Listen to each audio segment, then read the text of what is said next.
All right. Good morning, good afternoon, good evening, and welcome. Getting started with Just since I figure out what I did to my headphones. Wait just a second.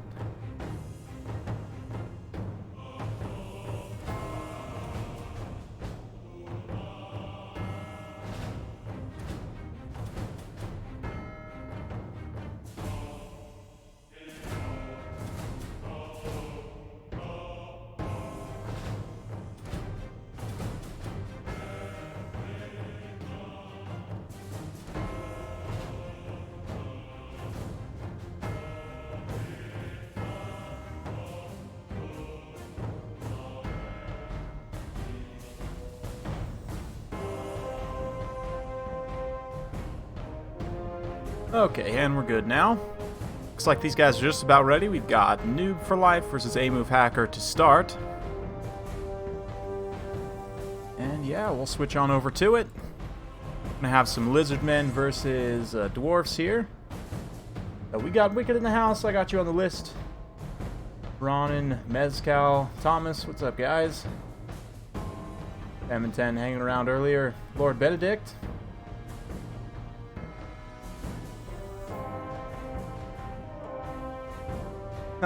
We bound to play Orion every match? No, I wish. That would be a fun rule, but not today.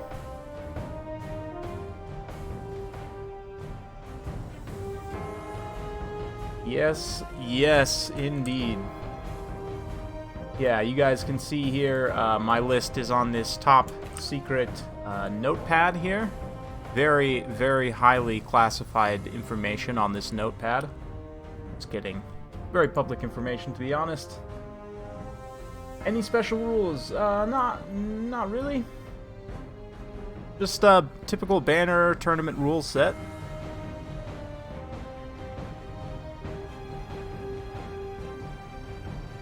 Tic-tac-toe, we'll see. He is bringing that faction, so... Rules are in the description. Correct. Hey, my pleasure, Pickle Buddha. I'm actually thinking about streaming some other games coming up as well, just because, I mean, Total War Warhammer is great. I've got a lot of awesome stuff planned for this coming up soon. I just got a literal pallet of replays. Like, I physically received a pallet of replays from Shetland Apache. So I think I'm trying to decide what exactly I want to do with it. I think I'm going to do a gigacast. It's literally 20 replays. So I think I'm going to do a gigacast, and I'm wondering, would you guys prefer me to do that on a live stream, or to do a video so that I can edit out the load times, and then we'll premiere it, and, I mean, the premieres are kind of like a live stream. You guys can come and chat and, you know, stream chat, whatever, like, during that time when it's premiering, and then the video will just be up after the fact. Let me know. Hey, Aristo. What's up, man? Peanut butter. Will I stream online chess? I don't think so. I was thinking about streaming Civilizations, though.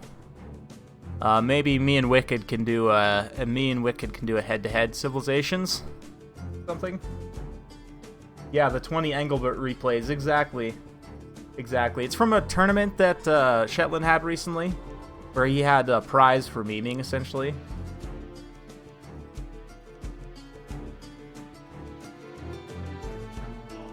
Do it live. Low times. Okay.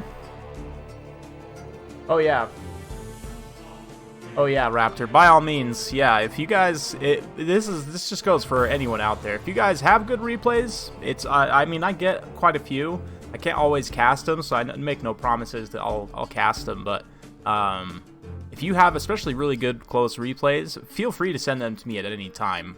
Discord's great. You drop them in any of the Discord servers that I'm in, like the dedicated tournament Discord, whatever, any of those, I will be happy to cast.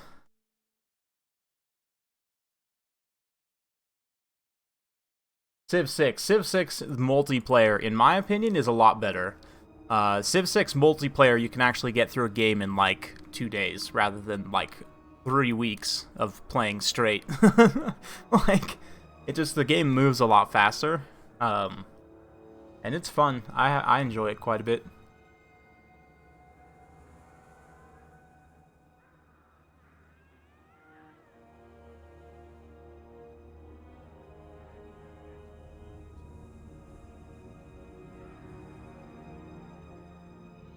Yeah, so 15 replays back to back to back. Yeah, see, I almost feel like it's too much. Like, maybe I should break it up or something into episodes.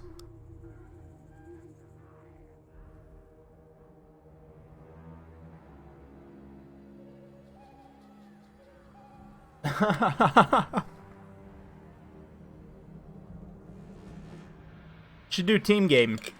We should get 2v2v2. Let's get 6 people. Do 2v2v2 and do team islands or something.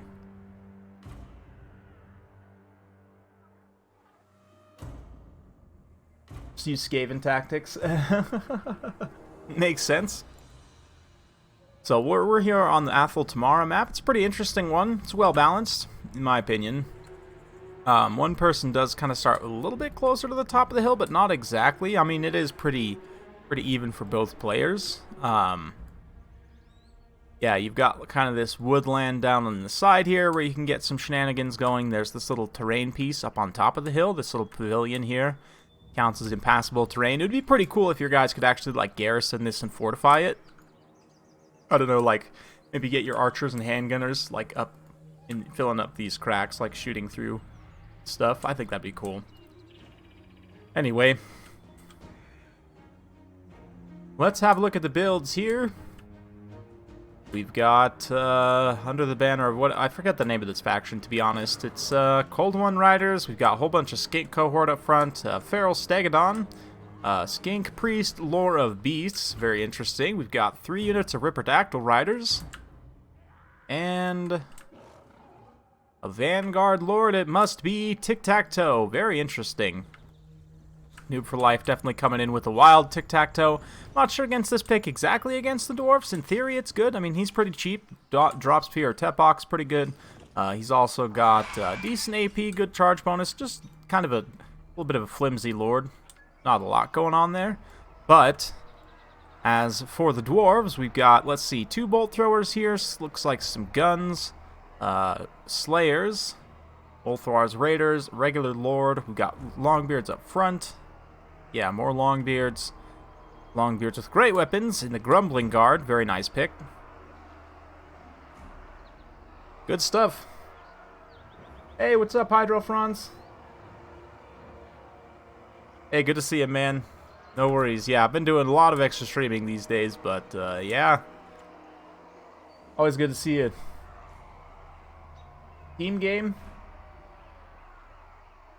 I mean, if we were going to do a 2v2v2 team game in Civ, I think I would mandate that everyone picks random faction leader or a random leader. So that, you know, we can't, like, get OP combos. Gilgamesh and Poundmaker combination or something like that. He killed 2 Manticores alone last time we played. Wow, that's pretty impressive. Right now, he's going to have to immediately flee from these bolt throwers because he is in range right to start. However, the bolt throwers are deployed in a little bit of a weird position in that they're kind of on the back slope here. They're going to have to move forward somewhat in order to get good line of sight. But it looks like A-Move is trying to utilize the open space out on the opposite side of this woods. That means Noob for Life is going to be able to maneuver his forces kind of up and around and take up a position potentially here on the wood line. He chooses to kind of wheel up this way. We'll see. In terms of positioning, that's definitely what I would do, is just kind of set this edge right here and then wheel the side of the formation up through the woods so that you can take advantage of this tree line cover as much as you can. Like, these skinks right here are going to be taking a little bit of shots, almost a little bit unnecessarily. I mean, they're pretty cheap, not that it matters a lot, but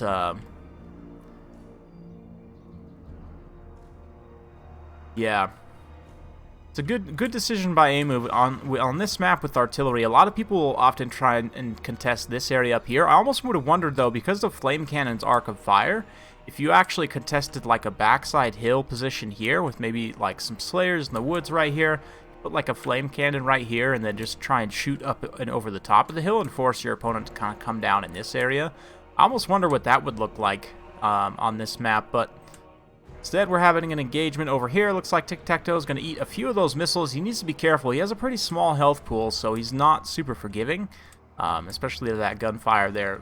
One advantage of gun units, because their missiles shoot so fast and they shoot in a direct line, they're very strong at hitting, very accurate at hitting flying units, certainly. Yeah, I am gonna do more of those faction overviews. In fact, I was just sorting through them the other day, figuring out like which ones exactly I want to do next. I've done most of the factions. I think I'll probably end up doing. Yeah, I need to look at those and kind of reprioritize which ones I want to do first. But yes, those are in the works. Yeah, you can see here, Manticore Summon going to be popped from that Skink Priest, so definitely going all in, trying to catch some of these units now in on the rush, and you can see he has used that tree line to keep these two Stegodons pretty much protected the entire time from the Ballista. The Ballista haven't really been overly impactful. The Skinks come in and break the bracing bonus of these Longbeards, and then the two Stegodons, I thought were going to just charge straight in here, but it looks like they're kind of hanging back. Ooh, we actually got this guy on an Engine of the Gods here. Or, yeah. What is that? Engine of the Gods? Yes. So we could potentially see a giant AoE damage attack here. It looks like he does immediately roll through into the second line, get on those Thunderers here. Meanwhile, the Ripperdactyls just trying to disrupt and keep these missile units from being able to fire too much. Unfortunately, there was this one Thunderer unit left kind of unopposed here that's been able to fire in and rout off these two units of Ripperdactyls, which honestly, Ripperdactyls, for how expensive they are so squishy to missile units like that. You can see Tic-Tac-Toe comes through. Not really sure exactly where to dive down, but we got another Manticore online as well. Probably going to jump back and try and go after, again, just keep disrupting these missile troops. You are going to take a lot of damage from Slayers, yes, but look at this. This Feral Stegodon also all the way back in this back line, just running over some Thunderers. Because Stegodons have such high charge bonus, you really want to try and keep them moving if you can, like ping-ponging around, charging different targets. But a nice point-blank hit there from that artillery crew who is totally unperturbed by this giant lizard butt hanging over them, apparently. Oh, there he goes. Gets a swing in there. Oh, yeah, great stuff. So far, Disruption's been pretty good. A lot of the missile units haven't been able to fire, but the Slayers are getting some work in. The frontline units, I mean, obviously, these Longbeards, they're going to take a little bit of time, probably an uncomfortable amount of time to get through those Skink cohort, but now we have a flank. These Cold One Riders as well, they can now run in here and continue this disruption as some of these Ripperdactyls start to run out of steam a little bit, but the Stegodon's getting very low here. The Skink Priest is also coming and taking a ton of damage, throwing down that orbital bombardment, probably a little bit late here. Might have actually thrown that down the line of these Longbeards since they're, like, engaged, but yeah, unfortunately, it doesn't quite clip those units in the back line there. A little bit of a misplacement, in my opinion, but still, he's got a secondary push coming through on this front here. Terror Route on the Manticore does manage to get those Thunders away from the formation where they can then be eaten up by the Cold One Riders, so that's pretty good stuff. Balance power still very close. Unfortunately, there's no healing, though, for the Skink Priest, which is going to be a bit of a problem. He's wrapped up in Slayers. Ulthar's Raiders also have good enough AP stats. I mean, 29 attack with 30 weapon damage, some of that being AP, most of it, in fact. Only 32 defense on the Skink Priest, so, I mean, they can get some hits in on that engagement. It's not going to be the greatest chance, but certainly about 30% chance to hit, give or take. Not too bad there. We do have a couple of kind of vacant Skink cohorts here who can be used to come in and can potentially keep disrupting. They could have maybe, like, sweep one of them up through the gap here and get on this Bolt Thrower. But as it is, Tic-Tac-Toe being so healthy is potentially going to be a big problem here. The Skink Priest has also managed to stabilize his leadership and could start running some rear charges in on these Longbeards over here. Just trying to stay away from the Slayers mostly, but these Grumbling Guard are probably going to be a problem too. They have good enough stats, not to mention the Slayers coming in here. Going after Tic-Tac-Toe. Tic-Tac-Toe's lack of armor means he'll get torn apart by the Slayers pretty quickly. He also doesn't have the best combat stats in the world, but he's giving it his all. Beautiful shot there with the Engine of the Gods fighting right on the background. Oh yeah. The Cold One Riders now coming through, getting ready to start Sweeping up this pocket, potentially? No, just going after the artillery crews, trying to keep those missile units offline, but yeah, things have kind of turned against Noob for Life a little bit here, as the Skate Priest just took a lot of damage from those Slayers in that engagement. Yeah, I mean, the Rippers are an interesting choice. I think, honestly, you just go with more volume of Lizard Cavalry, and that's actually going to functionally work a little bit better than the Rippers. I mean, maybe one unit of Rippers is good to fly in at a very key moment and get on some high-value missile units, but I think just because of the cost, it's much better off to go wider on the cold ones rather than going up in the sky. I actually don't hate the pick of Tic-Tac-Toe here. I think there's definitely something to be said of that, but yeah, unfortunately, Ripper's just a little bit too squishy. They're most matchups gonna not be cost-effective, unfortunately.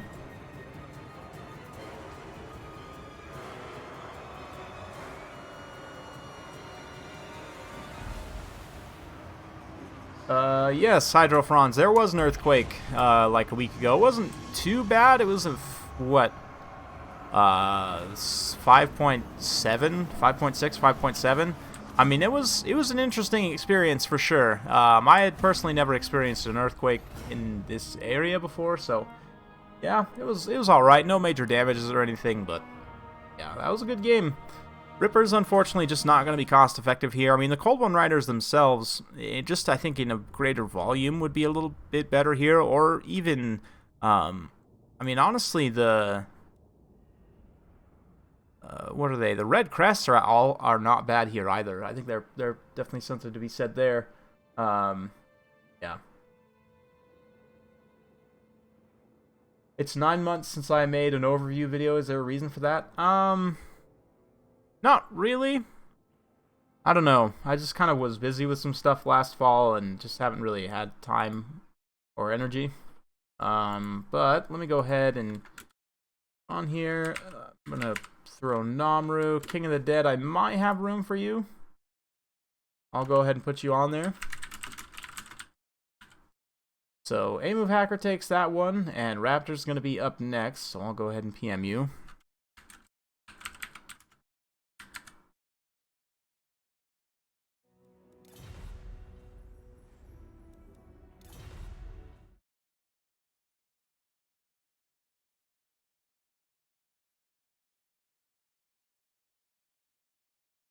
Could Rippers be good against vampires? No, because they have even though the vampires don't have range, like you still have such low melee defense and armor that even something like bats, especially if they get a Dance Macabre, they'll do way too much damage to Rippers. Like, it's so uncomfortable how squishy they are, to be honest.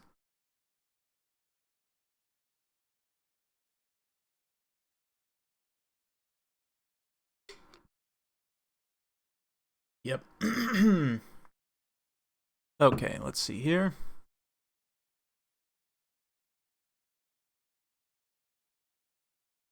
And looks like I need to do things, so bear with me just a second.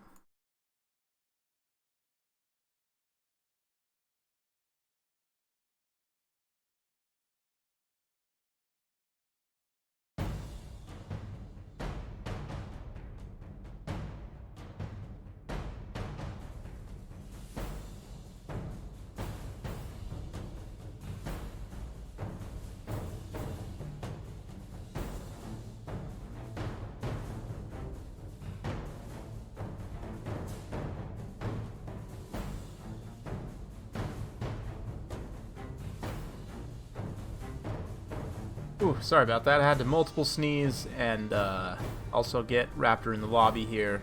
Didn't want to blow your eardrums out, so there you go. Also, I just love, this is probably one of my top 5 favorite thumbnails I've ever made, can I just say? Like, Orion absolutely punching a Skaven assassin in the face. Like, can we all just take a minute to appreciate that this happened in-game at one point, and that I was able to capture it in a moment like this? Beautiful. Such a thing of beauty.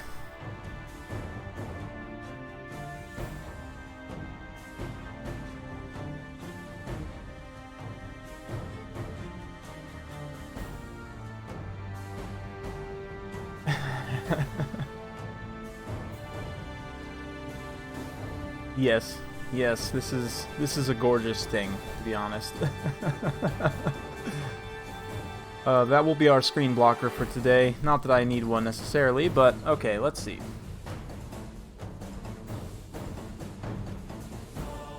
It's like a move attacker is going to go with green skins, so I think we'll pick map here. Let's go with Galbaraz. It's an interesting one.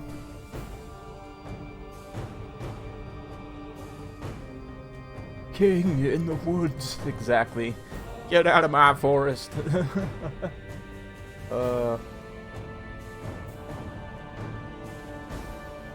Yeah. Yeah, I honestly think they could reduce the cost by like 150 points for Rippers, and they would still struggle to be cost effective. But am I gonna grow Glade Gourds? Yes, of course. Glade Gourds are the healthiest vegetable, in fact. Glade Gourds are a staple of every healthy elf boy's diet. Yes.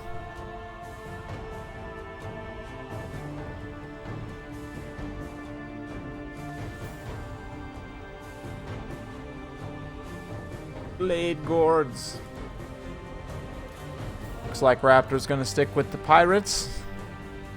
So, we'll see. This is an interesting one. Greenskins versus vampire pirates. I actually think the greenskins, you know, historically they have struggled against undead factions, but I think they actually have some pretty good tools here. You can do some things that are surprising, certainly. Like, Goblin Fanatics will, like, 1-to-1 cost, kill most zombies just fine. Like, no problem. If you get one good Fanatics cast on the charge and then charge in, like, they're just done. Most of the time, you'll just win outright, and pretty quickly at that, considering, you know, they're zombies. They take a long time to die, typically. Yeah, but... And the fact that you can go full all-in on the Vanguard, too. The thing is, you obviously run into leadership issues with goblins, so there is a lot of incentive to be taking, like, Black Orcs and stuff, potentially. I'm curious to see what A-Move has here, though. The biggest problem often can be trying to figure out how to kill Luther Harkon. But honestly, I really, really wish they would change Wa to be an army ability so that it couldn't, like, because it's equipped to your Lord, that's why it can be interrupted, right? Like, if they were to, say, just change the way that Wa works and make it like an army ability like the Ushabti summon, for example, where it's not equipped to a character, that way it can't be stopped by something like an Arcane Unforging, because right now, you know, something like Arcane Unforging, Curse of Years, the Power Siphon from Luther Harkon here in this matchup, all of those things can stop the Wa, right? And then you have to get your general into melee for a certain amount of time to even be able to use it, which is kind of feels a little bit bad, you know. So I'm really hoping with the green skin rework that we see some kind of you know, rework in that direction where it's not equipped to a lord, it's just more like an army ability.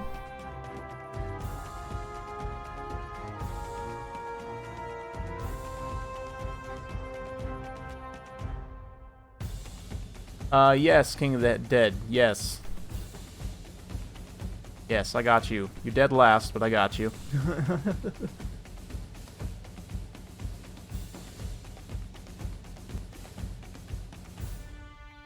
Oh man, that Fire Med 2 soundtrack. Okay.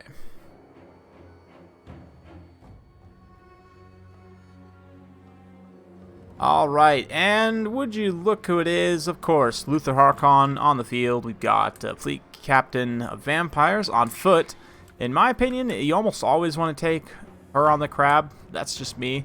We've got the ROR Bombers, the Salt Lord Scuttlers to bomb armor, some Rotting Prometheans, a bunch of Gunnery Mob Bombers, a couple Sirens, and a front line of Zombos. So, very interesting build. I like the pick of the Sirens plus the Bombers. Let's see how that does here.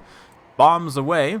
As for the Greenskins, we've got a Night Goblin Warboss, so looking for that sweet, sweet Tormentor Sword action to potentially pin Harkon in. We've got an Orc Shaman, lots of bows, lots of Orc Arrow Boys, Savage Orc Biggins for the front line. Tough stuff. And it looks like Night Goblin archers. We've got spider riders. Looks like goblins out to the flanks. Some sneakies.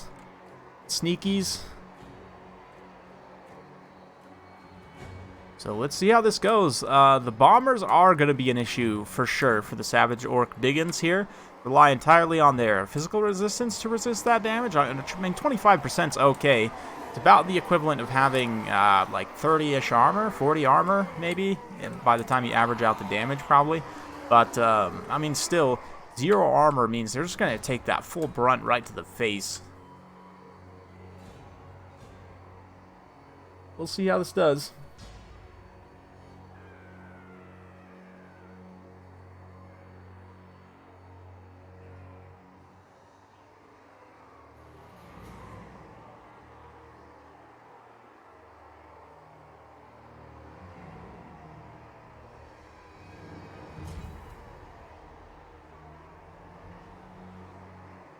Nah, to be honest, like, you shouldn't be able to just block an armied ability like that. Like, that's so silly. Like, if you could just block the Ushabti summon, or imagine if you could just block Murderous Prowess from going off, right? Like, it's their faction ability, so in my opinion, the fact that you can just block it by, like, shouting at a character, like, don't do that, it's one of the dumbest things about the ability, to be honest. Like, it needs to be changed.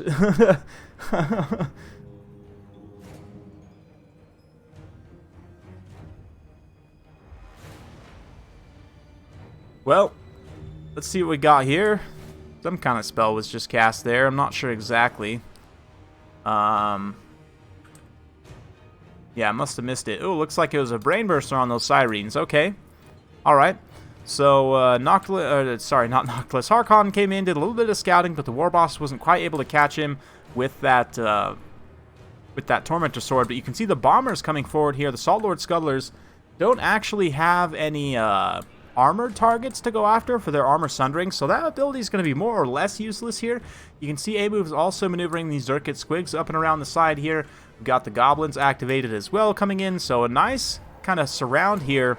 And it looks like, yeah, Warboss is going in. He's got the Spite of the Bad Moon active, which gives him expert charge defense, and actually gives him a gold missile block chance. I don't know if you guys have ever seen this before, but yeah, gold missile block chance, 83%.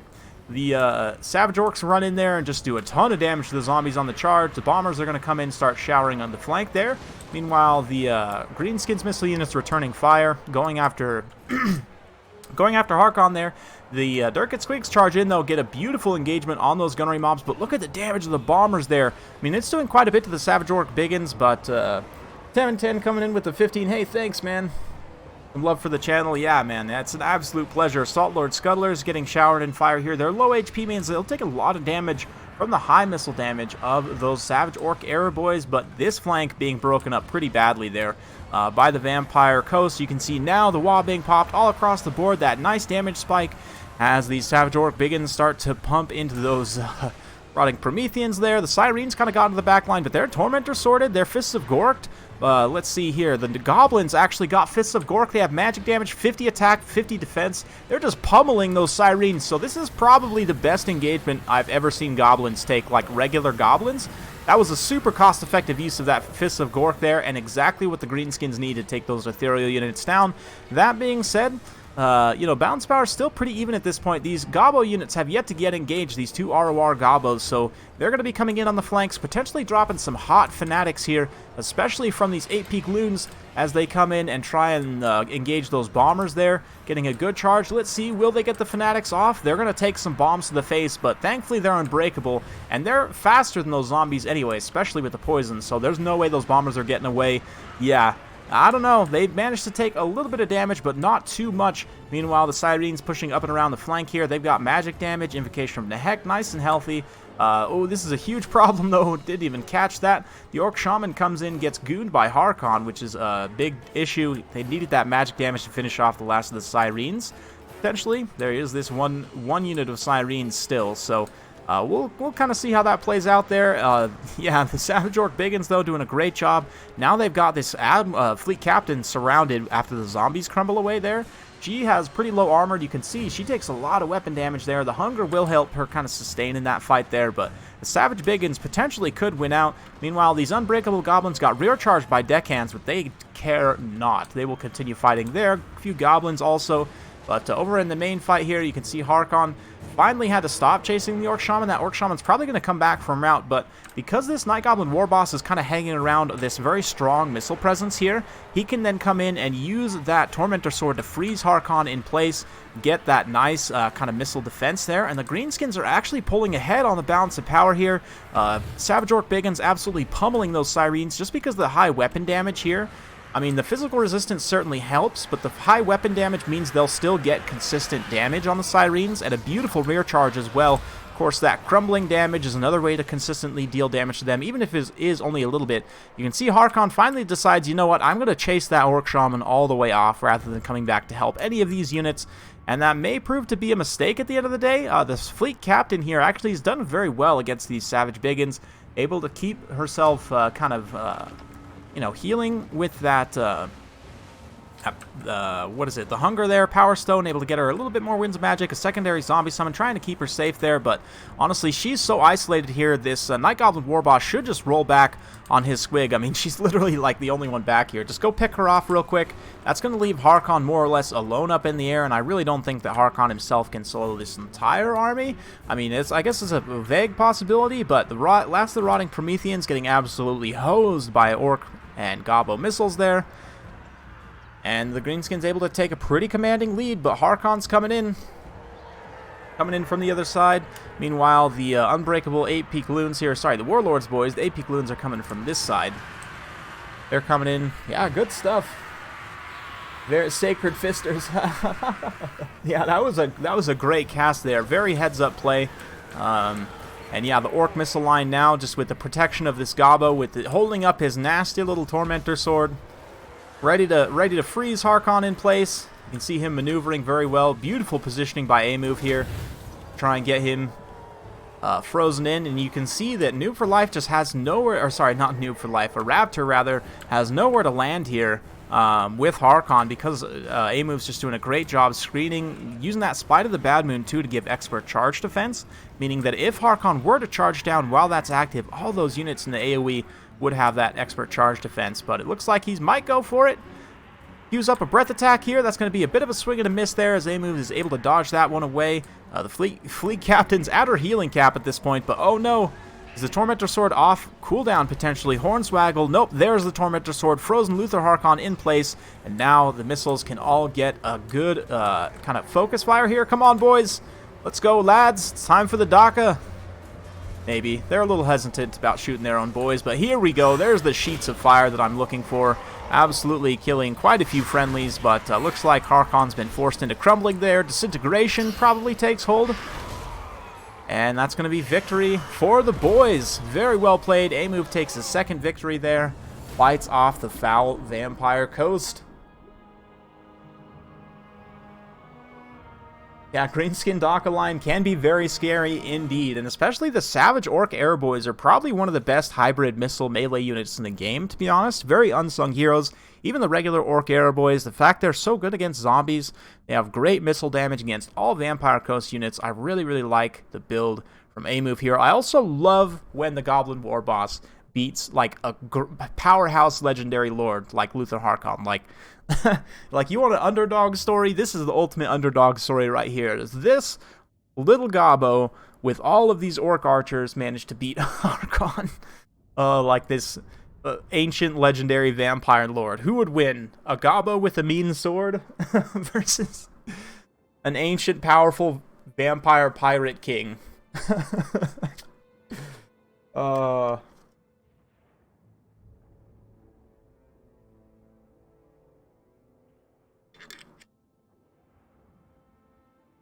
Beautiful. Beautiful. Let's queue up the next competitor here. And looks like Ronin is up next. Go ahead and check in.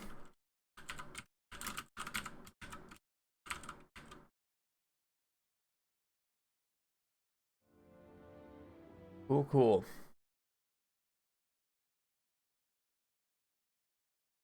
Yeah. The bombers did pretty good. The bombers did pretty good, but I like A-Move's builds a lot there, honestly.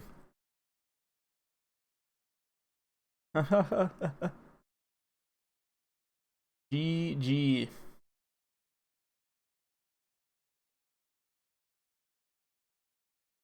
Snotlings. I am honestly one of the units that I hope for most if the Greenskins / when the Greenskins get a DLC.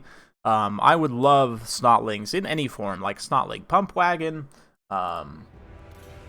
Yeah, any of the Snotling units would be a barrel of monkeys. So here we go there.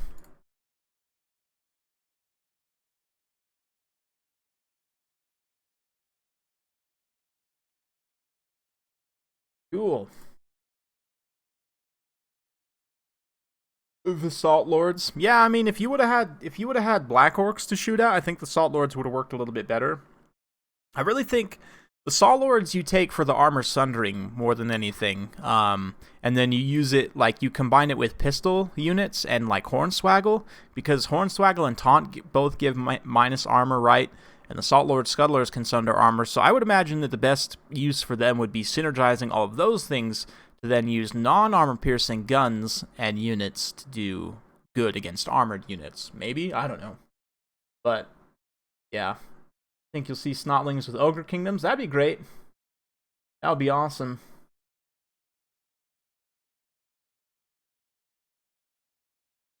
Poison Wind Globadiers. Poison Wind Globadiers are actually pretty good. I've seen a few okay games with them. I think actually King of the Dead and I played a game where he did decently well with them, but let's see.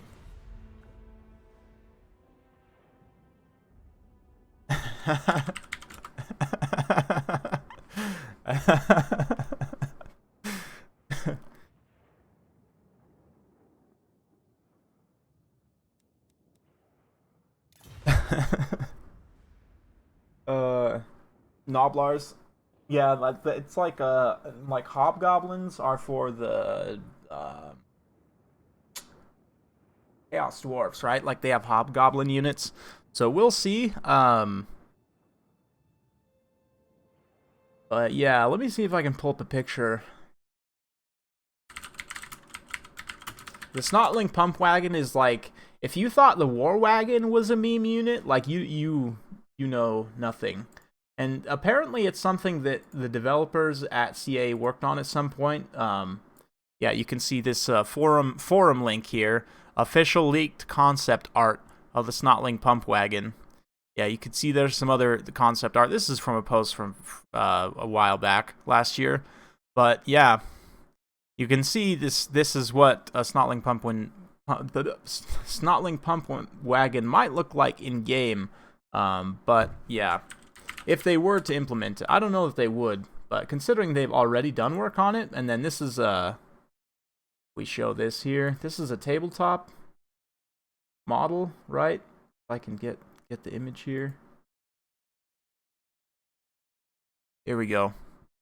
Kind of not the best, but here we go. Let's do this. Zoom in a bit. You get the idea. It's a bunch of Snotlings on a wagon, and it rolls around, and as would be like a chariot, I guess, probably.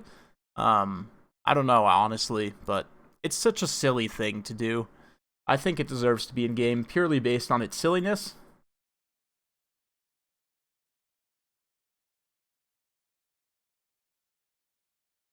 Anyone heard any Kislev news? I have not, Kasun. I'm pretty sure Kislev is going to be in Game 3. Like, I'm pretty sure. I don't have any evidence or insider knowledge or anything, but just based on the fact that they don't have any quote-unquote good factions, oh, looks like we're going to have Nagarythe versus Wood Elves, so we better pick a good map for this one then. Let's do...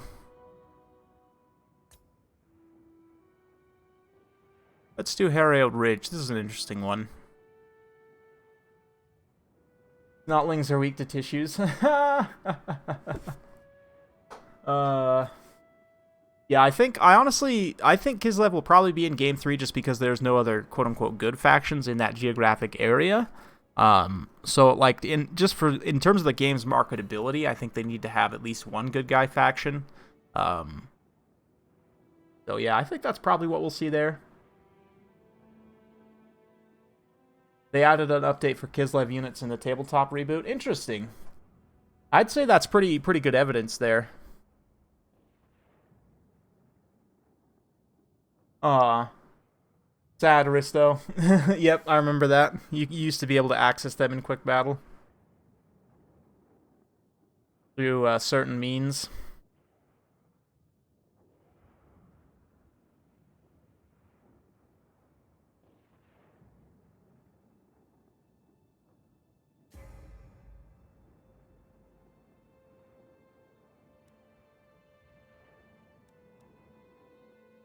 Okay.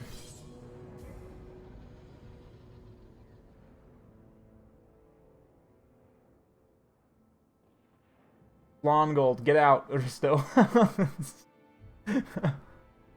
Black Ark Landing.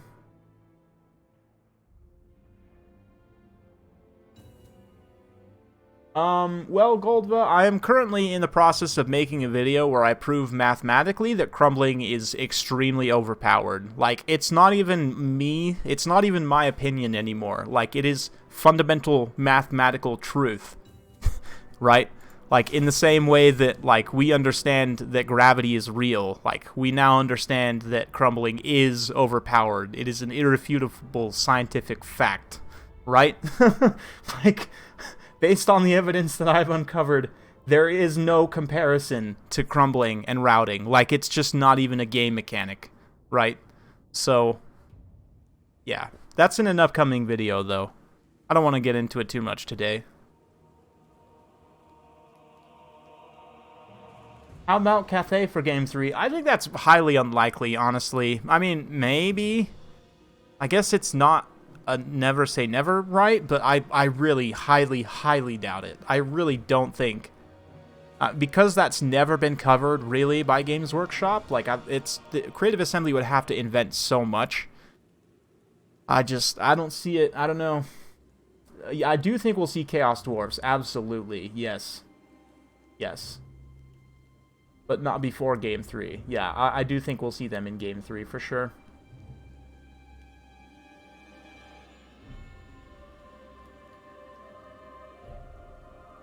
No, I mean that crumbling is overpowered. It is literally overpowered. When it takes 12 units, or 12 minutes for a 100 cost gold unit to crumble, 12 minutes plus. Like, I'm sorry, and a unit that routs is combat ineffective immediately. Like, yeah, let's not get into it too much. Anyway, here are some elves under the banner of Nagarath, which means we do have, oh yes, thank you, Tuxedo Princes. I don't care who wins now. We just got to see the most fabulous, just high-class unit that has ever been made in this game. Look at these guys. They are just ready for prom. They're ready for you know, their best friend's wedding. They're ready for their own wedding, to be honest. Look at these outfits. That black and gold with the little red accents. Black and white. Oh, yeah. Tuxedo Princes for the win. We've also got some silver helms here. A couple Lothern Sea Guards. Let's see. We've got a front line of spearmen. Prince. Let's see. Shadow Walkers. Very interesting choice against the Wood Elves. Normally you would see more of a volume of fire approach, but it looks like going for more elite missiles this time. Sun Dragon is also a particularly interesting one. That's not one you see often at all, but let's see how it does here. We've got, for the Wood Elves side, looks like Way Watchers. 3 Way Watchers. Yep. Pretty common pick there. We've got Dryads up front. Sisters of Thorn. Wardens of Kithral, Wildwood Rangers. More Sisters of Thorn. Glade Lord, Spellsinger. So pretty narrow builds on both sides, to be honest. Looks like a few Eternal Guard way out to the flank there, but interesting stuff. Ready for prom. Oh, yeah. Oh, yeah. Fashion Hammer. You know it. You know those guys are absolutely the most fabulous units in the game. Like, Like, I would argue that Slaanesh would be proud of how good these guys look, to be honest.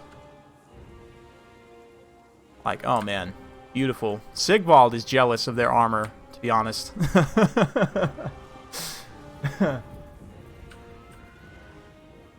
Zombies are the best infantry in the game? Oh, absolutely. Absolutely. Fear and Unbreakable for 100 points? For sure, I'll take that all day.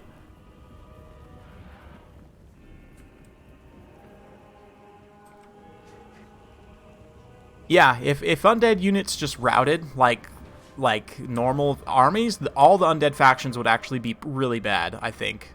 But that's not how this game works.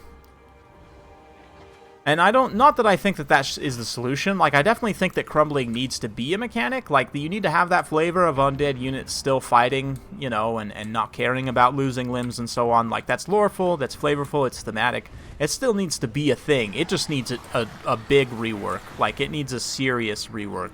Because it's just completely unbalanced right now. Anyway.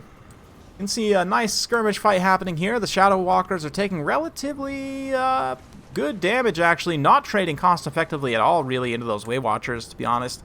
But, I mean, like I said, with volume of fire, the the High Elves with the Lothern Seaguard do have a little bit of an advantage here. But those Shadow Walkers are expensive units to be taking all of that damage here. You can see the Dragon Princes are going to sweep up and around the side. If we have a look, these Eternal Guards are just right on the edge of this Way Watcher range here. I've got these arcs of fire, a little bit harder to see on the snow, but you can see kind of these thin red lines here. The Dragon Princes need to be very careful about operating anywhere inside of that range, because they're the most expensive unit here, basically. You know, they can get eliminated very quickly, but Sisters of Thorn potentially making a big mistake here, trying to sweep up and around to the back line. Definitely need to be utilizing those buffs. But a really nice charge here by those Eternal Guard, although going to be responded. Oh man, that breath attacks targeting makes me so sad. That makes me want to uninstall the game. Oh no, that was the worst breath targeting I think I've ever seen. Oh, that was so bad. Anyway, yeah, the Shadow Walkers actually making their presence felt now reasonably well, along with the Lothern Seaguard. Again, the volume of fire approach I think is really the key here. The Shadow Walkers have mostly just been taking it in the chin, which is, you know, kind of to be expected, I guess. But the Dragon now jumps down to fight the Dragon Princes in melee, which is a pretty good decision, honestly. The magic damage of the Forest Dragon will circumvent... Ooh, he's dead. The physical resistance and the fashion resistance of the Tuxedo Princes here. So the Dragon actually charging down directly on to support these Eternal Guards is kind of an ideal engagement, almost. Maybe not quite, but still. Looks like the Prince on the Sun Dragon, though, was able to catch and route that Spell Singer, so that's a pretty big mistake as well. You can see the Sisters of Thorn come in, interrupt those Shadow Walkers, throw down a Curse of Onrare. Lothern Seaguard did get a regrowth. Interesting choice to regrowth the Lothern Seaguard there. But the Dragon Princes finally pull away from that terrible engagement. They're going to eat upgraded Earthblood. And the Silver Helms with shields pulling away here. They're taking all the Way Watcher fire. There's still 2 units of Way Watchers slightly operational. Or those are actually Deepwood Scouts. Okay, so one of them is actually Deepwood Scouts. That makes a difference, somewhat. But the Forest Dragon comes down. Going to try and rout away these Lothern Seaguard. You can see these Eternal Guard here tying up 2 units, which is quite a bit. But once those 2 units are gone... Oh no.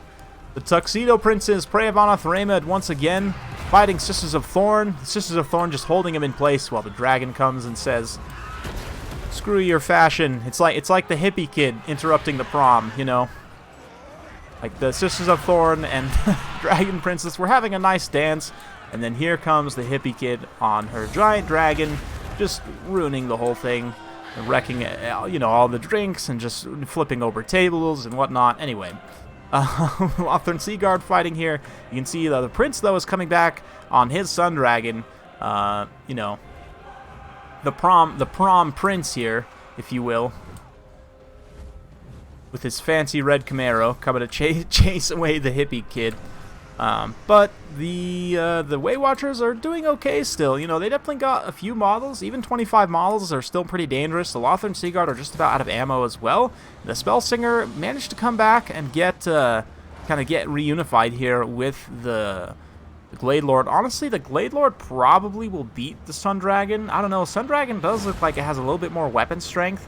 The health differential, though, I'm not really sure. It's pretty comparable, honestly, despite the size difference there. And the Mage Lord of Life is still alive. We've still got a few Tuxedo Princes back. So both players kind of reforming, just an absolute scrap here. As the balance of power is still basically dead even. Slightly, if ever so slightly, in the favor of the High Elves, but absolutely still pretty much dead even. How do I sign up? Well, Falcon, you are signed up now. Just like that.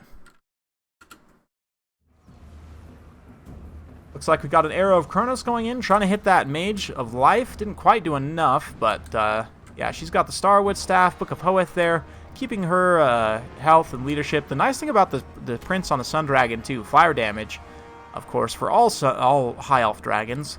We'll do a little bit extra against the Dryads. I guess not that it matters that much. He has enough weapon strength that he'll just one-shot unit models anyway, probably, but yeah, Lothern Seaguard having to fight Dryads and melee is definitely not the most cost-effective engagement in the world for the Lothern Seaguards. They'll still do okay. Not the worst in the world, but oh man, that friendly fire. Quite a bit of friendly fire there, and the Regiment of Renowned Wildwood Rangers as well going to be very dangerous in the late game, mostly because they have just such good stats here. 59, 45, and with a limited amount of range fire left. I mean, I guess these Lothern Seaguards still have quite a bit of ammo. If Ronan could get them disengaged and start shooting the Wardens of Kithral just immediately, he's pretty focused still on taking out the Way Watchers, but I mean, these Wardens get really, really good stats and only 40 armor, so that Bowfire will do quite a bit in terms of value there. Spellsinger trying to chase off some more of these Spearmen, and the Prince coming around to teach her a lesson. Looks like the Archer's actually going after the Glade Lord now and leaving the Dragon Princes to get a good charge. They do get a pretty good charge there. They just don't really have enough models to make a great impact there, though. The Wardens of Kithral, again, once they turn around and start doing attacks back because of that high stats, they'll get consistent hits against these Dragon Princes. It looks like now the bow's being shot into them. Maybe a little bit of friendly fire on the Spearmen, but that's fine. Lady comes around, gonna eat a heal. Nice on the Wardens of Kithral too there as well. Comes in right on the Lothern Seaguard, but Prom Prince is flying close. You should be able to get in here and get maybe a charge in on the Glade Lord. She has to be very careful. He really doesn't want to take this engagement in melee. But looks like he's close enough probably to get an attack or two here. Will it get a stagger? Nope, no stagger, unfortunately.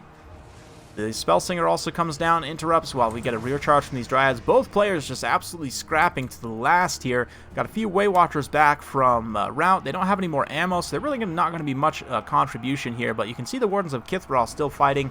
They've got a few models left. Managed to actually rout off those Dragon Princes there.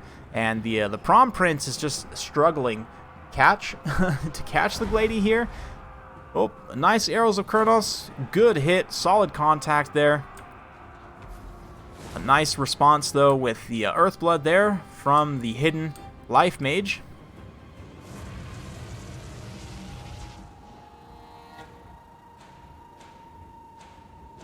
Ten out of 10, Romulan dog. 10 out of 10.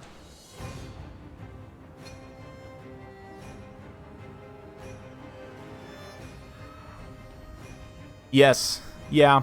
That's a good point, Falcon. And A-Move Hacker doing a great job here, catching these isolated Lothern Seaguard. He's just keeping these units routing as much as he can.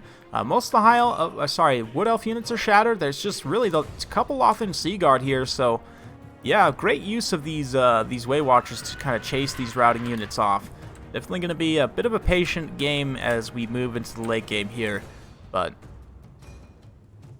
right now, Ronan's got a pretty good lead on the balance of power. If he can just pressure these last few units and chase them off, does have to be a little bit careful of getting his Prom Prince sniped out here, but looks like he's going to turn around and throw a breath attack, side-shotting into those Wardens of Kithral. Does a pretty good amount of damage there. Probably just wants to charge that Spellsinger, honestly. She was close enough there that he could have maybe just got an attack straight in and routed her off. But Lothern Seaguard now going to be shooting in. The woods are going to interrupt that fire a little bit there, but it looks like, oh, the Prince comes down, catches an Earthblood. He does catch a Priv on a Threma, though, as well, as A-Move's going to kind of throw his last die here to try and protect. He throws his last arrow of Kronos there, trying to use up the last of his bow ammunition as well. Gets a charge so that the Sun Dragon doesn't get its charge, and now side charges with the Spellslinger Lore of Life. Excellent positioning and play there. The Lothern Seaguard are going to continue to provide Overwatch fire. Honestly, Ronan probably should try and cut and run out of this engagement here and come back and reunify with these Lothern Seaguard right now. This Prince is taking a ton of damage right here, and this is exactly what A-Move needs to come back into this game, getting rid of that Sun Dragon very, very quickly, and that's exactly how you fight with single entities. You never want to fight one-on-one in that situation when you can. 2-on-1 always will win one-on-one. Not always, but almost always in single entity fights. Like 2-on-1 beats 1-on-1, right? So a great play from A-Move there, able to kind of stabilize and bring this game back, honestly, that has seemed a little bit behind the curve for a lot of the game. But let's see what he could do in terms of finishing off these Lothern Seaguard here. Going to try and get a side charge in so he's not just directly face charging. Does manage to break the bracing bonus, it looks like. And yeah, those Lothern Seaguard not probably going to hold their leadership too long, and I'd imagine as soon as they get terrified, yeah, I don't know, it's hard to say. This Mage Lore of Life here going after the Prince, probably going to try and get him back, but I think that Spellsinger is going to stay too close. I don't think he'll actually be able to recover his leadership there. The Wardens of Kithral do finally shatter here with literally one guy with 41 HP. And all of a sudden, without the charge bonus, the Glade Lord's going to start taking some hits from these Lothern Seaguard. Unfortunately, they get terrified almost immediately there. Ron really probably needed to get these other Lothern Seaguard, and as soon as those Wardens of Kithral shattered, bring them up, try and engage in melee there. But, man, this is so close. This is so close.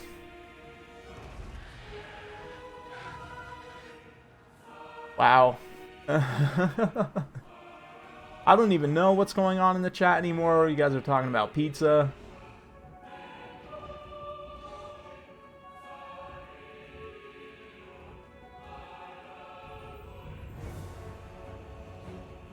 Yes, something like that.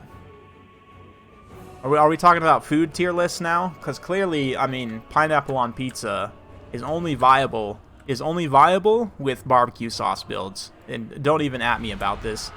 Looks like, yeah, the Mage of Life gets caught here. 1 or 2 chunks, and that's going to be army losses.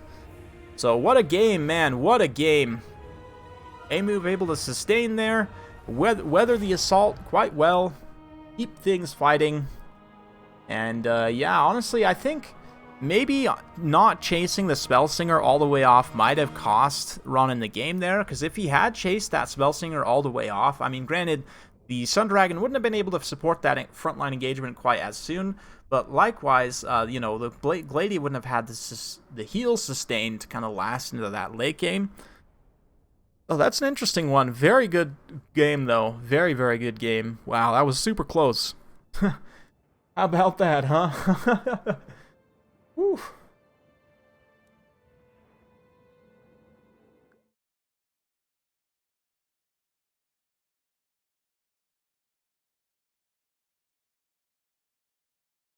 Yep, peasants, peasants, peasants. Yeah, that's all I'm saying is pineapple is only viable with barbecue sauce builds, and it's actually very viable. I might even say meta with barbecue sauce builds.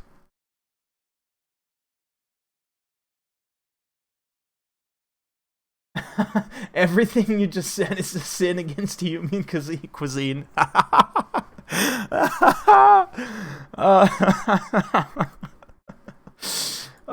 Yes, yes it is. Yes, it is. Alright, so A-Move Hacker's up to 3 wins so far. Good stuff. So, who's up next? I believe we have, if we have a look at our top secret, very, very top secret list here. Need to make sure I actually respond to people. So, P-Butter Special is up next.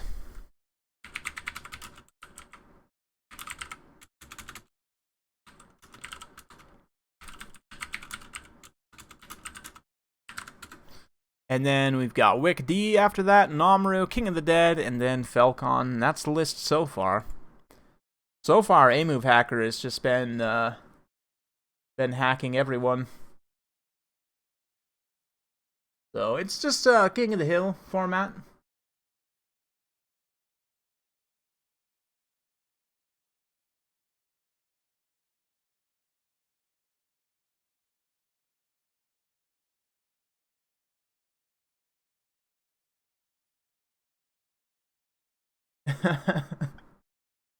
Oh, good, good, good. Let's see here. Cool. We got P-Butter inbound. Let's turn the music up. Oh, and just like that, it's Lakota Lambda, one of my favorite chats.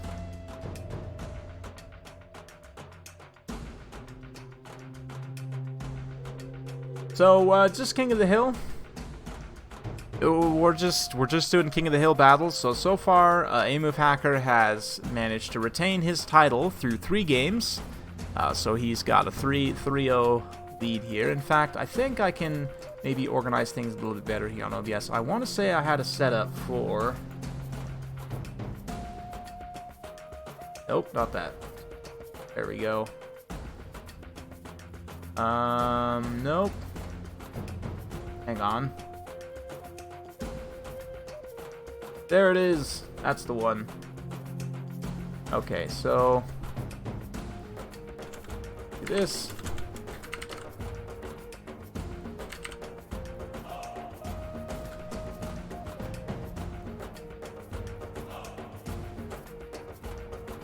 And we'll do this. Put a 3 in there. And then we can hide the other one. Cool. And there he is. So now you've got a scoreboard to keep track of, you know, the player with the most wins. Hey, what's up, Midnight?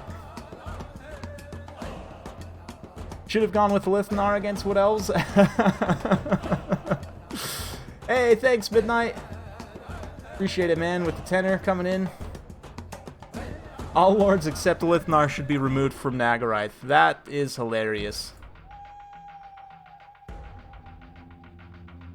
I like the princess in that you get the princess with the prom princes. Pretty good. Get the prom queen.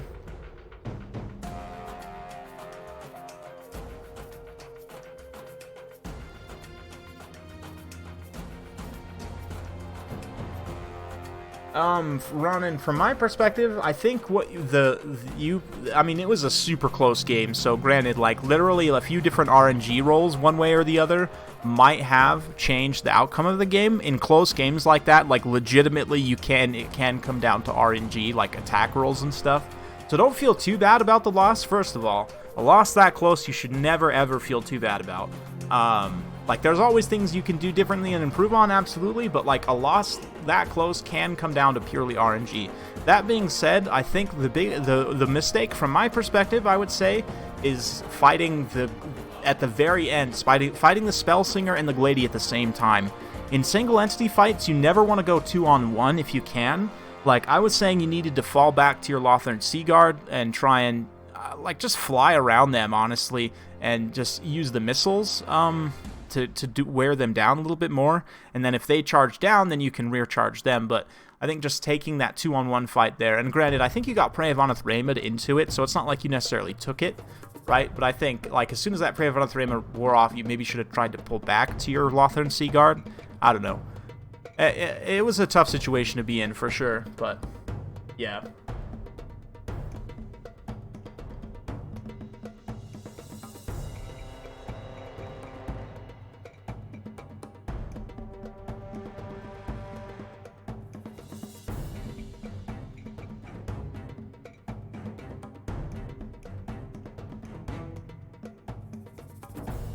Yeah, I mean, like you can definitely, like, go play by play and point out probably like 50 mistakes or things that you could have done differently.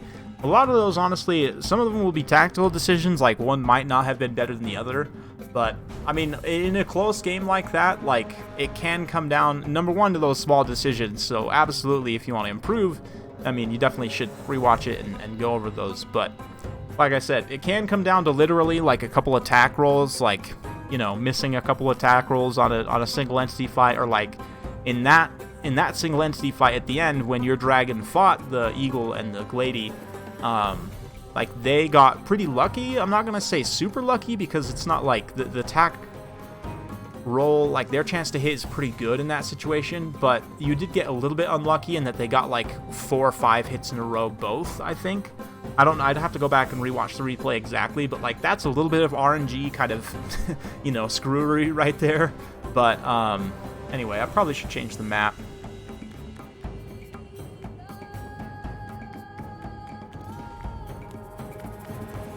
But let's do Elengui.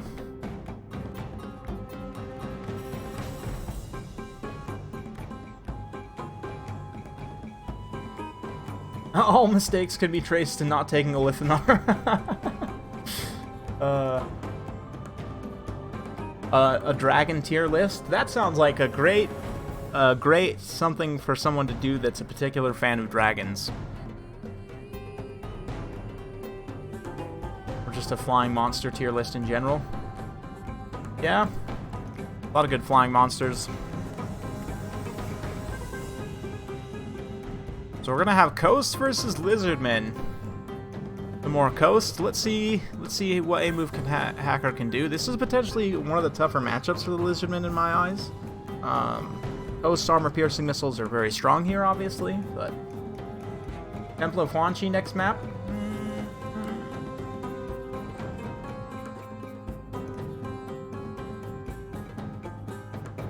No, sorry.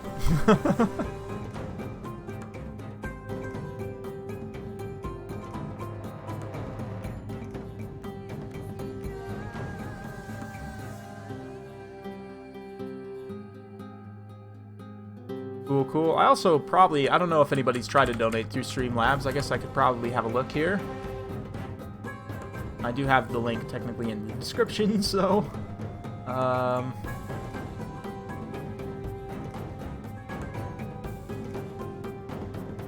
Here we go.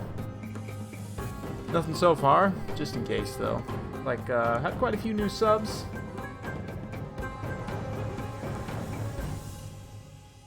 Thank you all for coming out. It's been a lot of fun. We're still got quite a few players to get through here. Still got Wicked, King of the Dead, Namru, Falcon.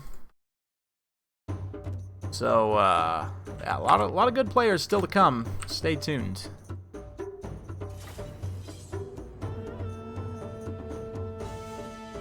Foot Noctilus incoming. I would say Foot Noctilus, perhaps.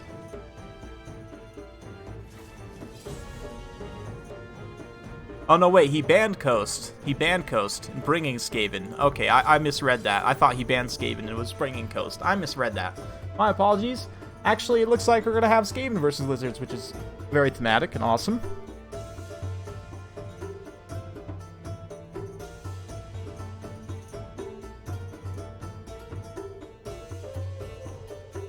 Well, Midnight, on the first point about physical dexterity, one thing I recommend is try playing like a campaign. Try playing some battles against the AI first, and just like don't pause. Like, I don't know if you are a player that plays campaign and pauses during battles, but like that's my number one recommendation first. Is just like try some battles against AI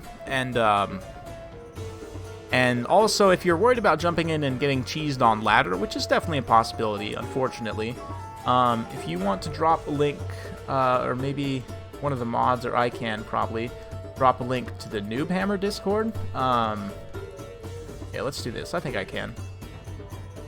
Hey, Ev Cronin, thanks, man. New member, appreciate it. Appreciate your support. You get access to some cool emojis and stuff.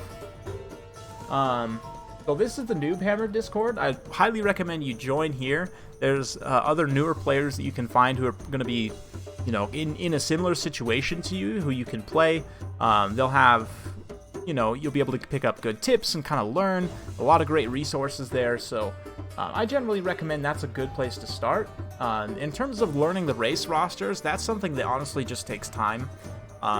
Like, I'm planning on making more of my overview series going forward, and those will cover the rosters, but again, it's kind of hard to just memorize them straight up. So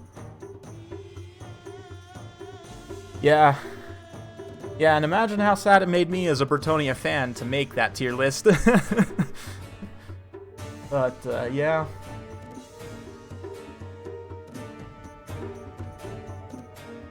you get some nice coffee cup cheers emojis. Get the chicken head dude.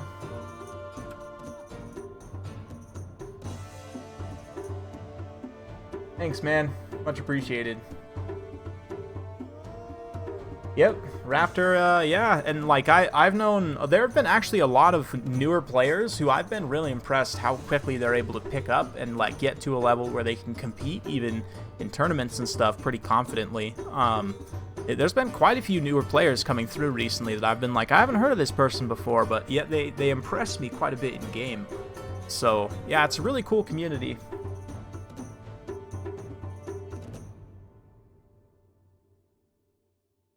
Minus tide rolling or just unlucky ambushes. Yeah. There we go, Risto.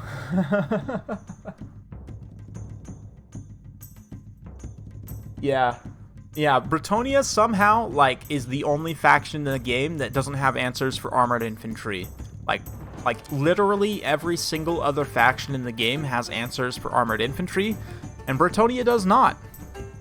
Bretonia just straight up does not have answers for armored infantry, which is kind of terrible, to be honest. Like, if they're Grail Knights and even Knights of the Realm, if they need better AP values, if they had better AP values, Bretonia as a faction would just work so much better.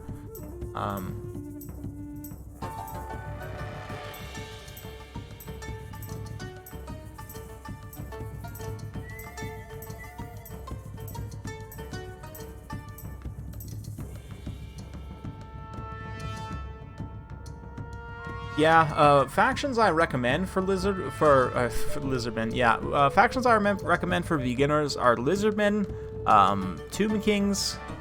Also, the elves. Both the elf factions are just a little bit harder to learn. Same with Skaven.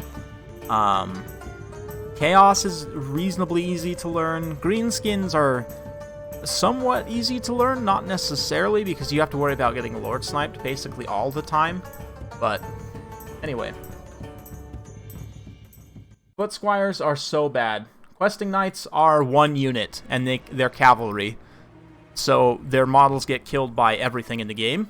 You have Hippogriffs, who again count as large. They're a pretty strong unit, but again, you only have like 2 or 3 units that have AP, and all of them get countered by halberds, basically, right? Like, and you have no AP missiles. You have very poor AoE magic damage selection. Like, you don't have Lore of Shadows, you don't have Lore of Fire. You do have Lore of Heavens, which honestly should be better considering that it has like 5 AoE damage spells. But just a lot of them aren't very good, to be honest. Like, Thunderbolt's just not great. Chain Lightning's okay, but it's not amazing. Comet of Casandor is basically useless against a human player because it takes 10 years to cast. Yeah. Honestly, if Lore of Heavens was better, and if Bretonia got access to Lore of Light, which I know is not an AoE damage spell, but just specifically Lore of Light would be really good for Bretonia. Be able to net things and charge them, be able to cast a giant, Barona's Time Warp on a big Cav blob. The Lore attribute, which gives map-wide immune to psychology, would be really strong for Bretonian infantry builds. Like, just in general, I think having Light of Battle might actually be good for Bretonia to make units unbreakable for a short period of time, like in terms of your peasants and stuff. So I honestly think, like, Bretonia would benefit so much from Lore of Light, and if Lore of Heavens was a little bit more balanced, it wasn't just Wind Blast. Yeah. I think, and then giving those two things, plus giving Knights of the Realm and Grail Knights a little bit better AP, I think that's all they would need, and Bretonia would be just in such a better place, honestly. Really wouldn't take a lot.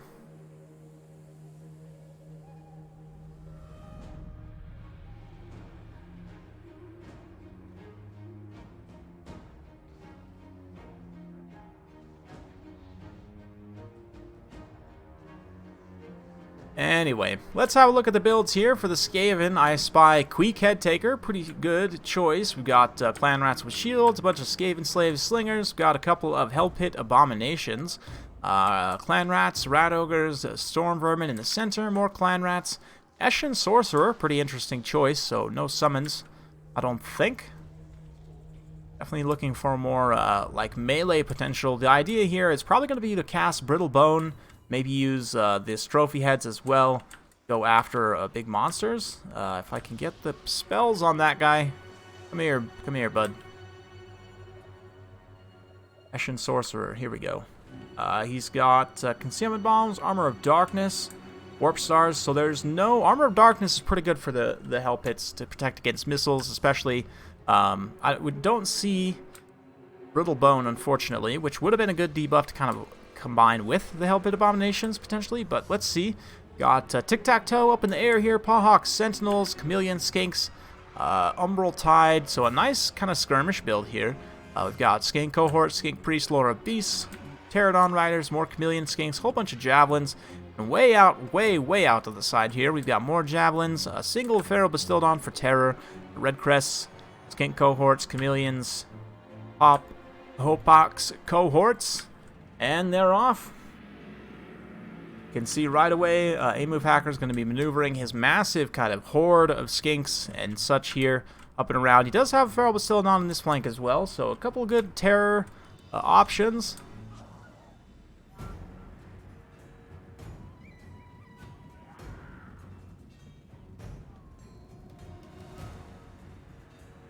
Let's see here.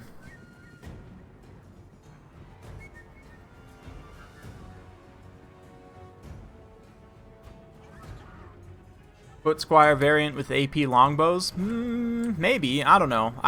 Honestly, I'm trying to avoid suggesting new units just because I don't think that's super realistic. I don't think that's something that Creative Assembly is going to do. So rather than suggesting something that I don't think will happen, I think I'm going to stick to suggestions of stuff that's already in the game that can be changed to make Bretonnia better. That being said, I think we missed a Warp Stars there from that Eshin Sorcerer. Looks like he picked off a model of those Pterodon Riders there, which is okay.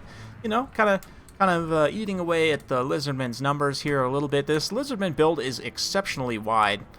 Just tons and tons of units everywhere, so curious to see how they could do. Foot Squires do huge damage to halberds. That is objectively wrong, actually. Most elite halberds, most actually mid-tier halberds and up, just smash Foot Squires. Like, it's not even close. And not to mention that they get smashed by heavy cavalry, by monsters, by armor-piercing missiles, by non-armor-piercing missiles. Yeah, they basically die to, like, almost everything in the game, and very cost-effectively. I should say, not cost-effectively. Tic-Tac-Toe. Oh yeah, he's coming in against the Skaven with the Tick. Got Clan Rats clashing with Skinks here. The Umbral Tide going to come forward and start to throw some fire somewhere. Looks like we've got a Manticore summon as well. They're bombing out the Slingers there. And we've got the Pharaoh Bastildon coming forward. Just a massive engagement all across the field. As look at these red-crested Skinks. They had taken a charge from those Rat Ogres, took quite a bit of damage. The Slingers also coming in, but here come the Hopox Cohort, getting a very nice charge, using that anti-large damage against those Rat Ogres. We'll be doing quite cost-effectively. Yeah, Chameleon Skinks, unfortunately getting engaged by Clown Rats. They'll do okay there because of the poison damage, but it's not the best engagement in the world. Looks like potentially some drop rocks. Nope, maybe I might have missed it. I don't think so, though. I don't see any damage, so yeah, the Cohort of Sotek, unfortunately, getting a little bit of friendly fire there, but those Rat Ogres are getting absolutely pounded by the Umbral Tide in return. Fortunately, those Skink Bros did not do too well against the Clan Rats in the front line. They really aren't super cost-effective in terms of their stats, but some point-blank jabs being thrown here. Terror Route starting to kind of break up this flank, but here come the two Hell Pits with the Council Guard starting to kind of roll up in this direction as well. The Eshin Sorcerer also relatively secure in the back line here. I'm not sure where Queek went off to. Looks like he's mixed in here with the two Hell Pits, probably pretty strong. But Hell Pit Abominations have to face a lot of missiles here, which is going to make them pretty uncomfortable. The Skaven kind of protection has already been mostly broken up with a lot of Clan Rats and Skaven Slaves quickly being routed towards the edge of the map here. And the Rat Ogres, yeah, we'll see there.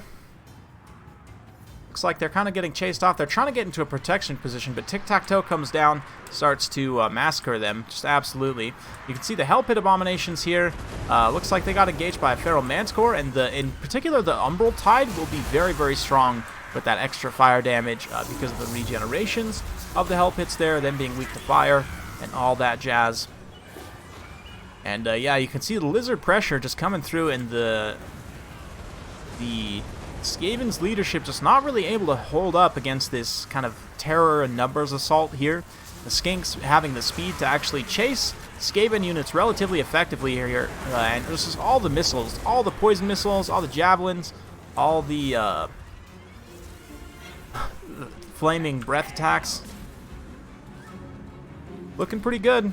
And a lot of the Skaven units, again, out in the periphery, just easily being mopped up and chased off by various tools. For the Lizardmen, looks like Rat Ogres did come in and get an okay engagement here, but yeah, the Feral Bastillodon with the support of those Pawhawk Sentinels, even those Skink Cohort fighting, it will do okay in kind of a long-term situation there. But this Bastillodon having to run away from the Hell Pits. Honestly, I have never been super impressed by Hell Pits' damage output, which is one of the reasons why I very rarely take them. I mean, they just, because their attack animations are so slow, they themselves take about 15 years to turn around and do said attack animation. Their damage output, despite the fact they have good weapon strength, ends up just being so bad. So bad. So yeah, I'm really not much of a fan of the Hell Pits here. And Pharaoh Manticore, second Pharaoh Manticore summon being used here. You can see the balance power pretty heavily in the Lizardmen's favor at this point as they're pushing through on all fronts. A Council Guard going to come in, try and get at Tic-Tac-Toe and the two Feral Bastillodons here. But honestly, these two Hell Pits have been more liabilities than anything, considering they've just been missile magnets for literally the entire Lizardmen army here. Again, not another reason why I'm not the biggest fan. They've got a big hitbox, and they're slow. And basically, they just they don't really have a lot going for them, to be honest, besides the anti-large, kind of monster presence, which I really don't think they provide well for the cost, right? So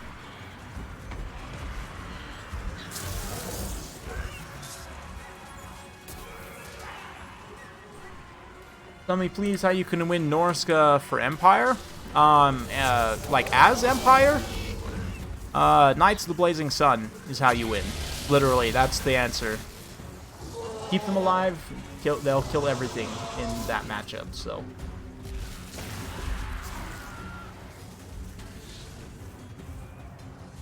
many units would be viable if their attack animations were fixed. Yeah. See, like that. What was he even going after there? I don't think there was even a skink there. Anyway, this Bastillodon seeing a one-on-one situation like this, I guess the Hell Pit will actually do okay, but you can see the Chameleon Skinks come in immediately for kind of close-range missile support there. Take kind of an overarching look. I believe the first Hell Pit actually went down somewhere, or maybe got chased off. I don't see a giant body laying anywhere, so yeah. This Hell Pit just went down, though, pooping out its Skaven slaves. And now it's pretty much just the Council Guard, like, holding up this, this engagement here.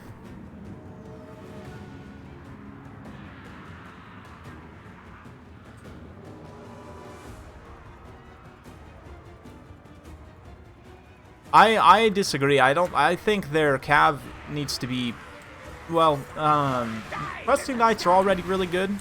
Knights of the Errant are already very cost effective. I would say the ones that are bad are bad, I'll just say that, are Grail Knights and Knights of the Realm. I don't know what that sound was. That was kind of weird, but here comes the Eshin Sorcerer. He's going to come try and duel this King Priest, I guess, which is, some small consolation. Lizardmen forces are going to be pretty slow at this point to mop up, but, I mean, they've got this absolutely on lockdown here. Oh, Queek! Oh, Queek! Poor thing. Queek is getting absolutely stepped on here.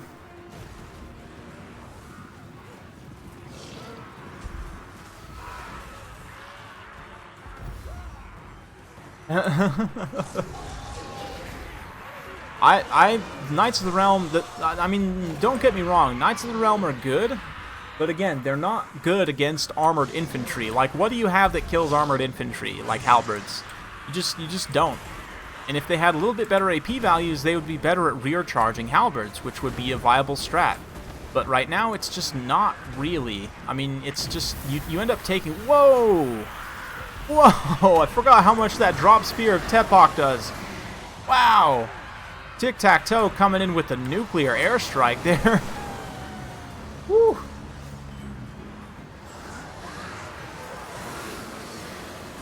Yeah, they destroy lightly armored factions, exactly. It's just too bad that, you know, so many factions have heavy armored halberds that directly counter your entire faction.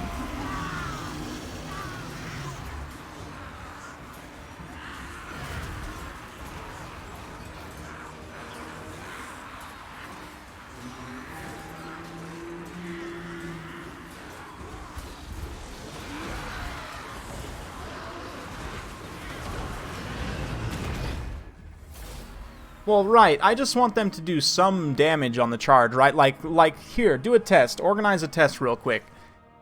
Get a unit of Chaos Warriors, get them engaged in the front, and rear charge them with Knights of the Realm, and see how little damage it does. And then realize that they're functionally useless against armored infantry. Like, it's just not even worth even trying. So...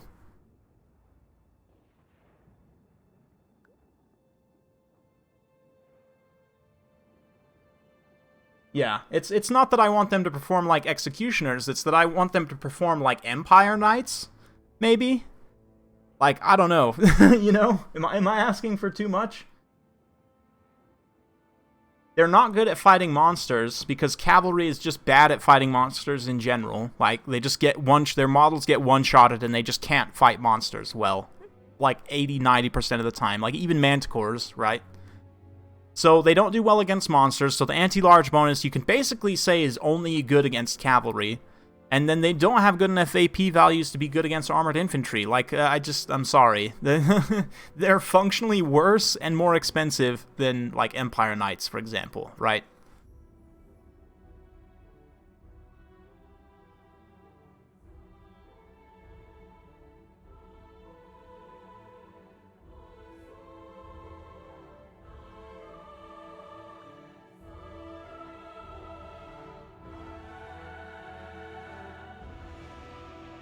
I don't know. I'll be very surprised if you can organize the good side-by-side comparison of Empire Knights and Knights of the Realm.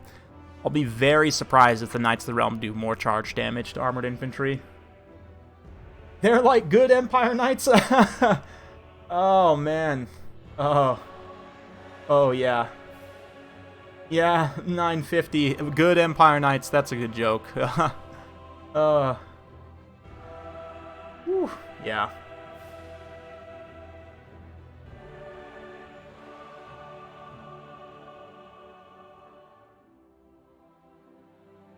Yeah, I mean, Shetland, you just named, like, the 3 units they're good against, right? They're good against low-armored, monstrous infantry, they're good against light cavalry, and that's it. That's literally it. Like, they're not good outside of that. But, yeah. But, yes, you just name all of the low-armor, monstrous infantry, because that's the ones that they are good against. Right? Knights of the Errant are... I already said, Knights of the Errant are good. They're very cost-effective. It's Knights of the Realm and Grail Knights that are not cost-effective a lot of the time.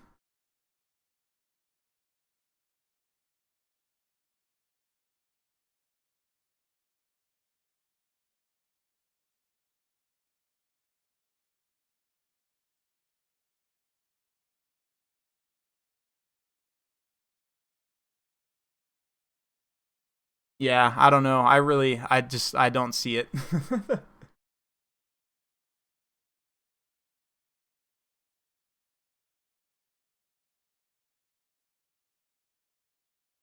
I mean, you kind of have Armor Sundering, right? You have Sword of Corone, which is basically Armor Sundering, and melee defense debuff at the same time, so you could argue it's even better. I guess it would be good if they had, like, the actual Armor Sundering ability that you could use to stack with Sword of Corone. That would actually be pretty strong, but I still don't think it would be enough for them to be good against, like, the proper monster factions with halberds. Like, I don't know.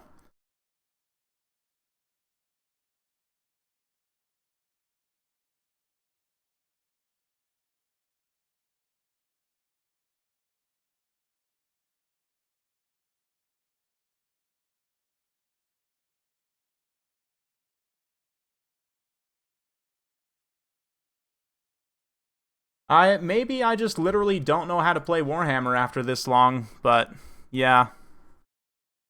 I don't know. For me, it just, like, they seem so unimpactful when I compare them with Empire cavalry, and, like, like, I don't know. For me, like, Empire Knights just seems so much better in every way than Knights of the Realm. Like, if I had the choice, I would take Empire Knights 10 times out of 10. If you gave me the choice of one versus the other, 100%. 100%.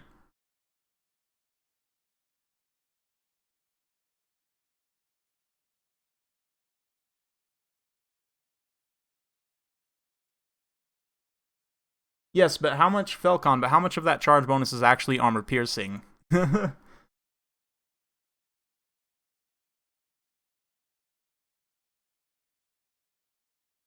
Maybe, maybe.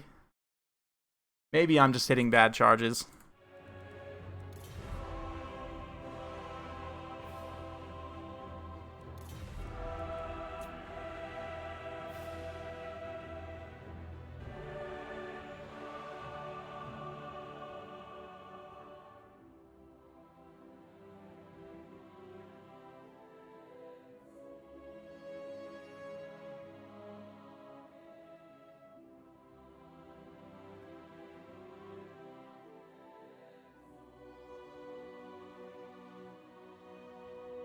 Yeah, no, I don't know. I think you guys are smoking something for sure. Like I would definitely take Empire Knights 10 times out of 10. Like the better armor, they have basically only slightly less charge bonus, but honestly, like I'd have to look. I don't have it in front of me, so I couldn't compare and tell you specifically, but it feels like they have better AP values. I want to say they have better AP values.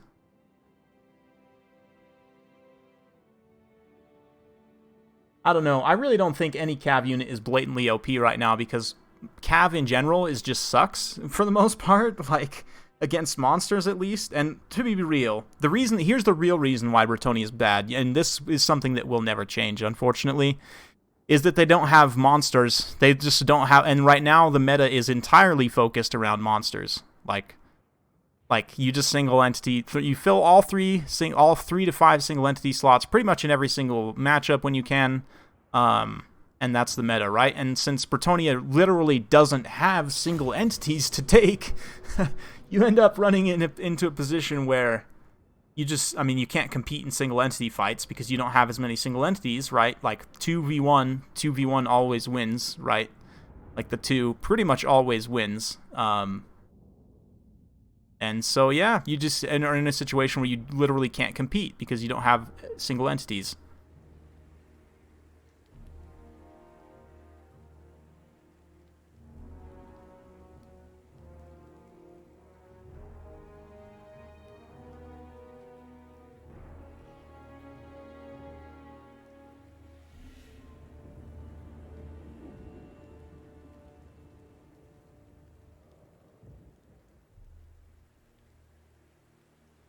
I don't know. Tomb Kings also exist. Let's see. Warriors of Chaos, Norska also exists. Vampire Counts also exists. You think about it, Vampire Counts is just straight up better Bretonnia without any ranged units. Like, that's literally what they are. So, it's pretty sad.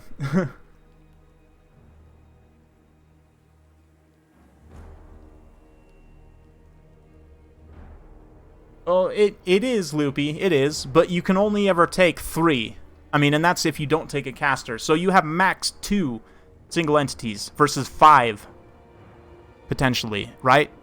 Like, just mathematically, you're so behind the curve, it's not even funny. Like, you can bring 6 model unit, that's going to help somewhat, but even still, those models can get killed, and the unit will lose stopping power, right? And they are, Aristo, you're right. Lewin and Gotrek are strong against single entities, but they're still only 2. You still lose 2 versus 5, like, numbers-wise. It's just, you lose, right? Mathematically.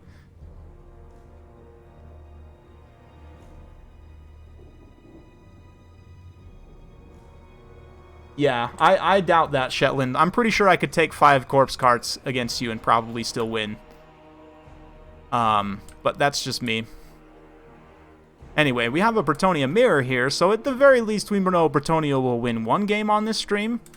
We've got Knights of the Realm here. No, sorry. Companions of Cornell.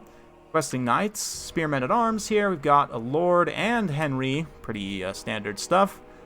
Pox arrows, regular peasant bows. We do have 1 unit of hippos. And yeah, trebs, so pretty straightforward. On the other side, a little bit of a wider build here with no air units. We've got Prophetess Lore of Heavens. Pretty interesting choice, actually, on horseback. A paladin and another paladin? Or no, that's a Grail Relic. Okay. We've got, let's see here, Companions of Quenelle, once again, Defenders, Questing Knights, Knights Lion-Hearted, Questing Knights, Holy Wardens. We've got some Peasant Mobs up front, second line, Spearmen at Arms. Yeah, pretty good stuff.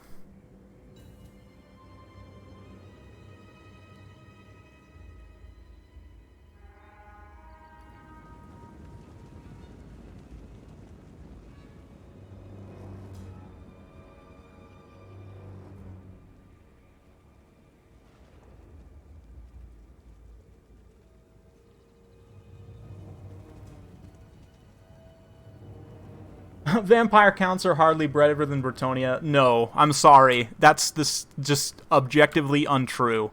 I'm sorry, but oh man, that's a funny joke. I'm sorry. That's just silly. That's a silly thing to say.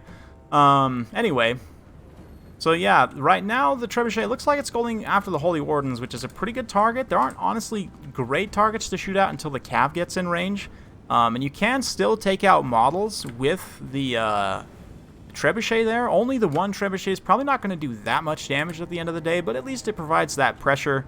I would for sure immediately just go after the Companions of Quenelle, because they're the most expensive unit on the field. You can start to pick away their models very quickly, but it looks like instead he's going to be electing to go after the Archers. Pretty interesting. Curious to see kind of how the elite versus numbers plays out here with the Hippogriff Knights. The nice thing about the Hippogriff Knights is they can dictate where they want to charge. They're not, I mean, unless they make a mistake, they're not going to get charged, most likely. They can kind of choose their own engagement, if you will, but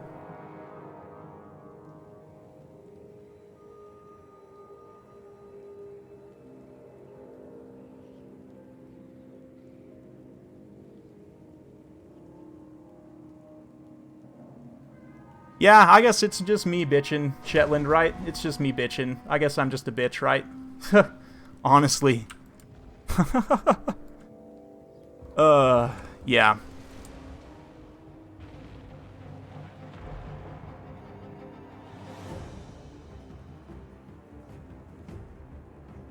Anyway.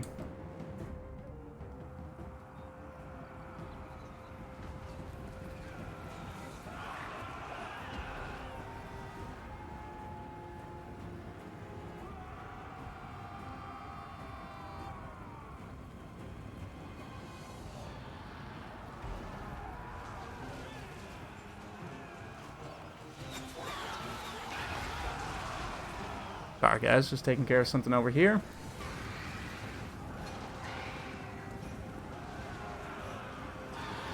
Anyway, yeah, looks like Wicked's going to be charging down in here with Enri and the Lord, just going in the front line. He does kind of have this little area securing his flank somewhat, so the numbers advantage of A-move isn't going to be super impactful here. Wicked's kind of forming a little bit of a box, if you will. But the Peasant Mobs aren't going to hold up for a super long time in this front area, and A-move does manage to get a flank here, managed to find a gap there with the Companions, and get in and start fighting there, but yeah, they are not doing a whole lot, and see, this is what I'm talking about. You want to watch Cav fight single entities? These Companions of Quenelle, despite the fact they're basically the best Cav unit in the game, will just lose. Oh my god, did you see that? Oh my god, did that lightning bolt actually just hit a Hippogriff Knight out of the air? Did you guys see that? Did you guys see that? Wow. Wow. Yeah, that was, I don't think I've ever seen that before. Is that something that's possible to do? I'm going to have to go rewatch the replay of the stream because I don't know if that's what actually happened there, but that's what it looked like. Okay. That's interesting. That's going to immediately pick a model away from those Hippogriff Knights, which is really, really nice, actually. And it looks like the numbers advantage is definitely looking to tell to be the way to go here, as these Knights Lion-Hearted able to get a beautiful rear charge here. The forces of Rapans are basically fully surrounded here, more or less. And, I mean, they did kind of form up into a little bit of a box. But yeah, the RORs here proving to be very effective, and the Hippogriff Knights are just getting a little bit outnumbered here. Let's see if we have a look. Yeah, Henri is basically still completely healthy, as is the Lord. They've taken almost no damage from this, so he's really going to be relying on those single entities. We'll see if they can actually fight through all of the knights here, but it looks like the questing knights are basically done for, unfortunately. They had got their healing cap, interestingly enough, and yeah, the Lord and Henri are now just trying to force path their way out and sort of not doing any attacks, but without any support, I don't think they can fight all of this by themselves. Somehow those Royal Hippogriff Knights are still alive as well, with 5 models, Stand Your Ground active there, so they're fighting. But just all of the support has been completely evaporated here. You can see the Companions of Cornell, again, just the numbers game here is really not in their favor. They do manage to get an Earthblood there. Yeah, Lance Formation on these Companions, so it's an interesting one. Henri, unfortunately, is getting pretty low here. He's kind of mono-y-mono with the Companions specifically here, and they're 50 attack, 45 defense. Yeah, basically the same stats as Henri in a sustained fight. Obviously, he has much higher charge bonus, but the fact that he's just kind of forced path out of this engagement, he's not doing very many attack animations and just kind of getting staggered and stuff here. Yeah, the full surround there, the peasant mobs just weren't enough, definitely, to stand up. And oh man, I want to see if this gets the Lord directly here. Nope, just friendly firing the Companions of Cornell, no big deal. Henri does manage to get back up in the air. Maybe he'll come try and reunify with some of these forces out on the low ground there, but yeah, looks like just the wide approach going pretty well. The Prophetess was almost sniped out here, but it wasn't quite enough at the end of the day, it looks like. Yeah, Defender's getting a pretty good charge there. They're not going to do any damage, but at least they'll be able to break the leadership there. And there it is.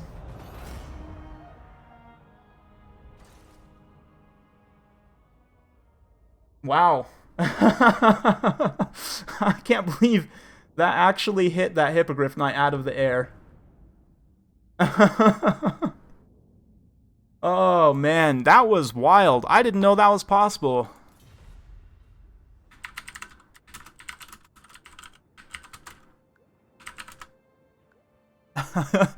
That was pretty impressive, honestly. Yeah.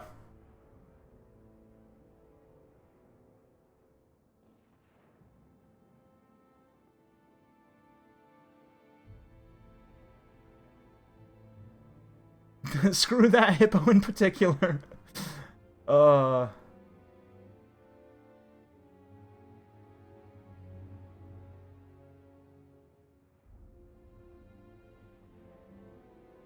man.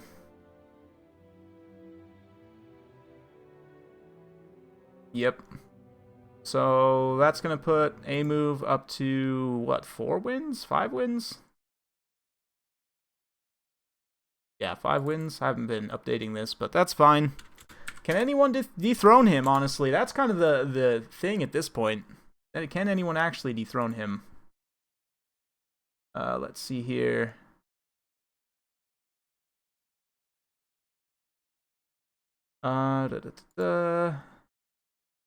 Namru up next. Okay.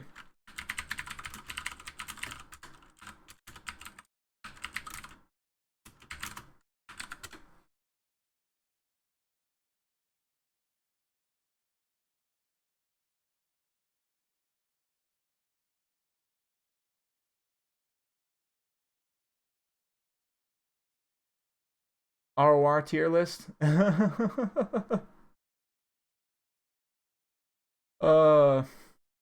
Well, Shetland, I will say, all the Bretonnian cav units are better than not having cav units. Does that work?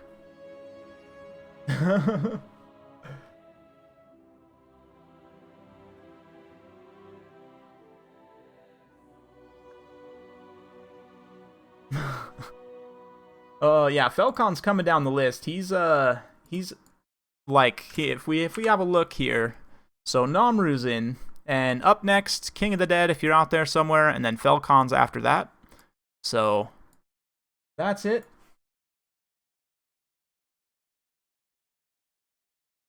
No one has remained king with every faction yet, have they? No, no. That's like 15 wins, right?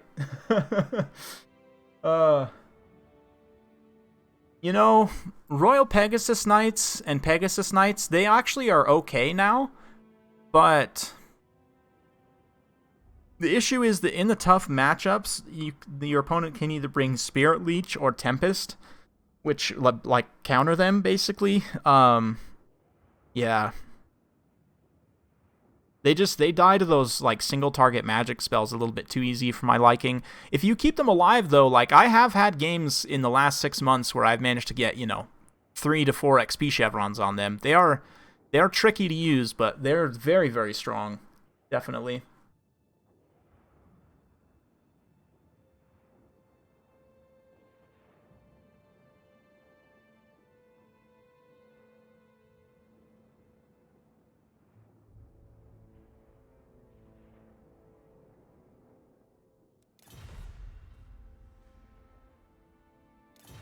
Looks like we're gonna see some spooky vampires. Let's go to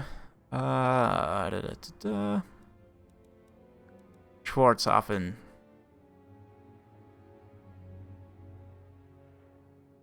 Empire Spears, best unit in the game with shields. Yeah, that's maybe not untrue. Actually, to be honest, zombies are still better, but yes, Empire State Troops spears with shields are the best unit in the game, probably. Actually, no, that's a lie. Ungor Raiders are the best unit in the game. Yep. You heard it first here, folks. Ungor Raiders are blatantly overpowered. Just kidding. I'm kidding, but they are actually really good.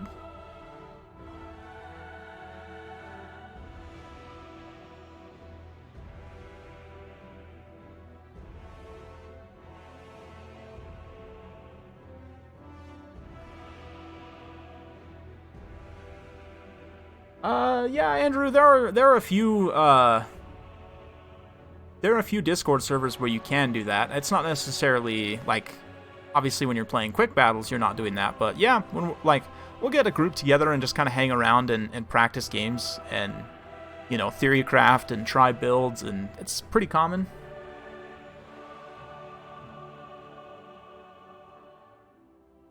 Well, King of the Dead, you are up next after this game, so.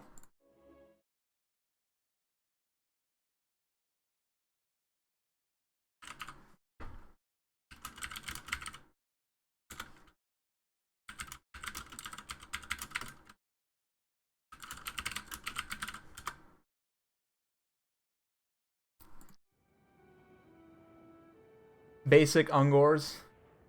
Yeah, exactly. Same stat line without having the arrows.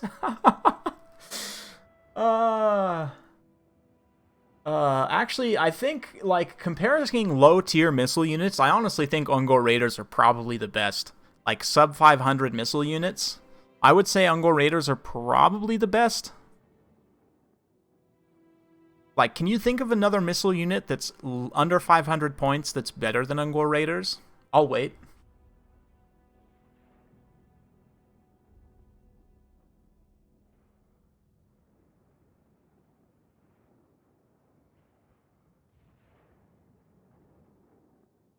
Nope, they're 100 points. Zombies are only 100 points. Yep.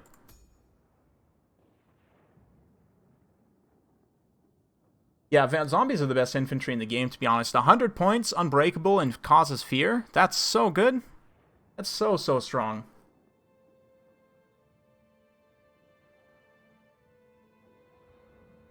No, no, Artja, no, they're not.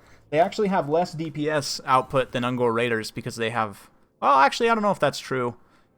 I'd have to look at their missile damage again, but I think Ungor Raiders, because of the stock and the more unit models and the better melee stats, are probably better. Elf Basic Archer. The Glade Guards actually might be. I think the Glade Guards might be. High Elf Archer. I don't think so. I honestly think Ungor Raiders are better than High Elf Archers because of the stock and the extra models. Slave Slingers. Slave Slingers are pretty good. I'd probably put them in the top 5 in that category. Again, though, the stock is the thing. Stock and the extra unit models. I guess Slave Slingers have even more unit models, but their stats are so bad. Ungor Raiders actually have decent stats.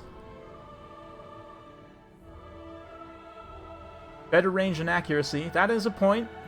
High Elf Archers do have better range and accuracy, and they do more damage individually, although as a unit, I'd have to math it out in terms of their damage. Like, actually, if they're better at shooting, or if they're if they're better DPS, like from more models and slightly less damage, or more damage per model, like you'd have to kind of math that out to see their total damage output. But Blade Guard is 600. Is it? Is the basic Blade Guard? I guess it is 600, huh? Okay, never mind then. Orc Archers. Gunnery Mobs. See, King of the Dead comes in with the actual correct answer, which is, it's not an archer unit at all. It's a pistol unit. Gunnery Mobs. Actually, I would say that Free Company Militia are also in that category. Like, here's my top 5. I'd probably say Ungor Raiders number 1. Gunnery Mobs number 2, Free Company Militia number 3. I'd put High Elf Archers probably number 4, honestly. And then,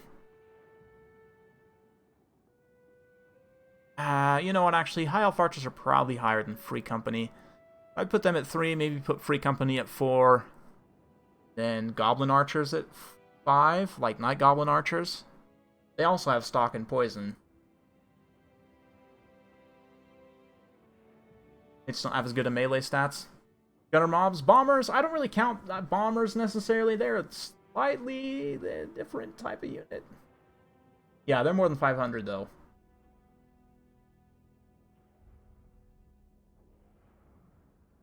Shades are pretty decent. If you're talking mid-tier bow units, then I would say Savage Orc and Orc Arrow Boys are the best by far. Lothern Sea Guard are probably a close second, with Glade Guard in third. Yeah, mid-tier archers, the Orc Archers, are so good. They're so good.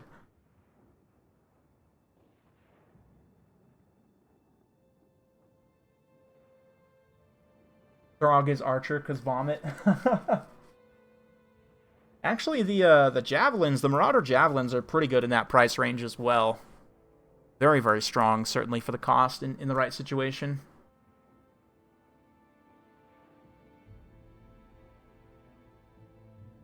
You can have more than 2 Slave Slinger units per Ungor, yes. But if a zombie gets summoned on your Slave Slingers, they'll run away, whereas the Ungors will at least fight for a minute before they run away. Night Goblin Archers are cheaper than 500, yes. Night Goblin Archers, I want to say, are 450, 475.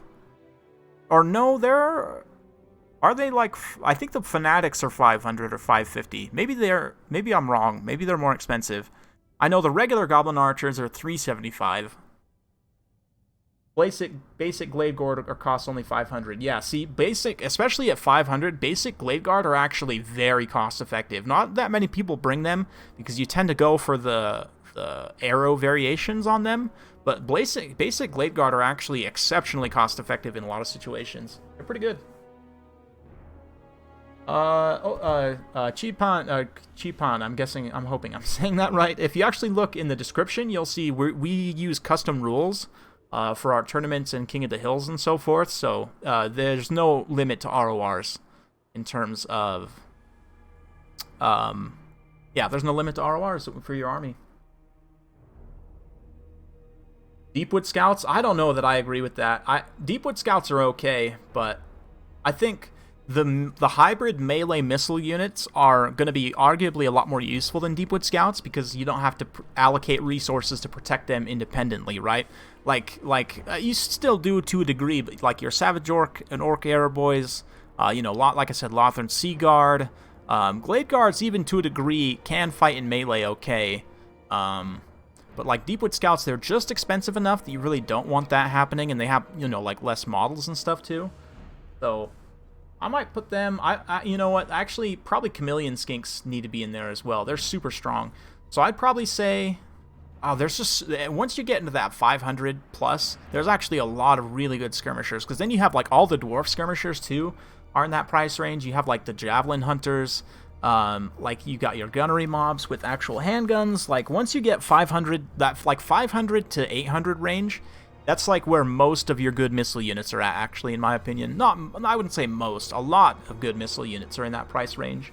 It'd be really hard for me to make a top 5 list for that price range. Anyway, let's take a look at what we've got here. Namru taking up a defensive position with the woods here. He's got a cannon. This is going to be tough to protect, but he is going to give it a shot. Grenade launchers here. We've got Carl, Franz up in the air. We've got an Amber Wizard and a Jade Wizard. Very interesting. A couple of Pistoliers. Make that 4 Pistoliers. 4 the Vampire counts. We've got Vargeist. That's Pistolier bait right there. We've got some Skeleton Spears, Graveguard up front, Konigstein Stalkers, more Graveguard, Unholy Lodestone, and Necromancer. Is he on foot? Or no, on horseback. No Forbidden Rod. What's this? Just Gaze of Nagash. Very interesting. Probably going to be trying to snipe out casters there. We've got Varix Reavers, more Vargeist as well. What do I think of the new beta? Well, Midnight, I've been playing mostly on the fast campaign setting, and I have to say, personally, I prefer the faster pace, especially for playing campaigns on YouTube. Like, I really don't want my campaigns to go more than 150 turns max. So for me, the new pacing, I'm not the biggest fan of. Assuming the changes end up going forward, I will be playing on the fast setting primarily. That being said, it does seem like they've improved the AI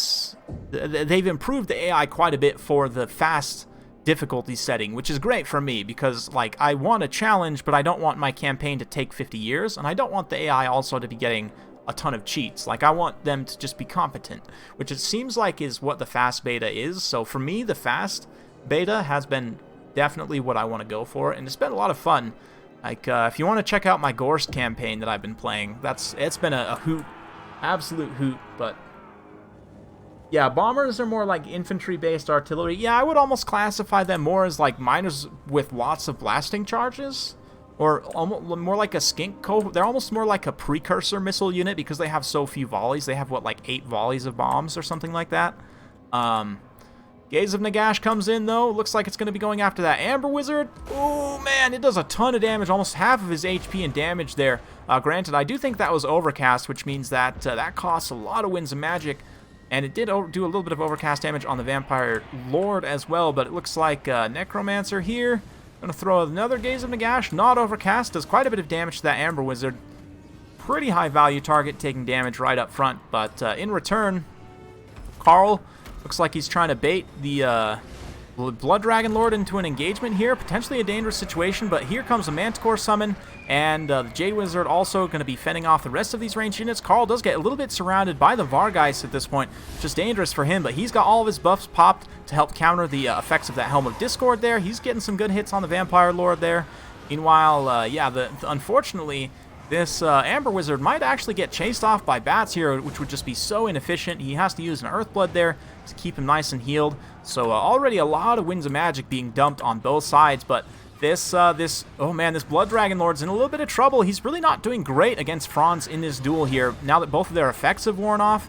Looks like Franz going to try and get out of there. He's a little bit pinned in by the Vargeist, but able to get free and away there. Come try and bail out this Amber Wizard. That is a lot of value down right away.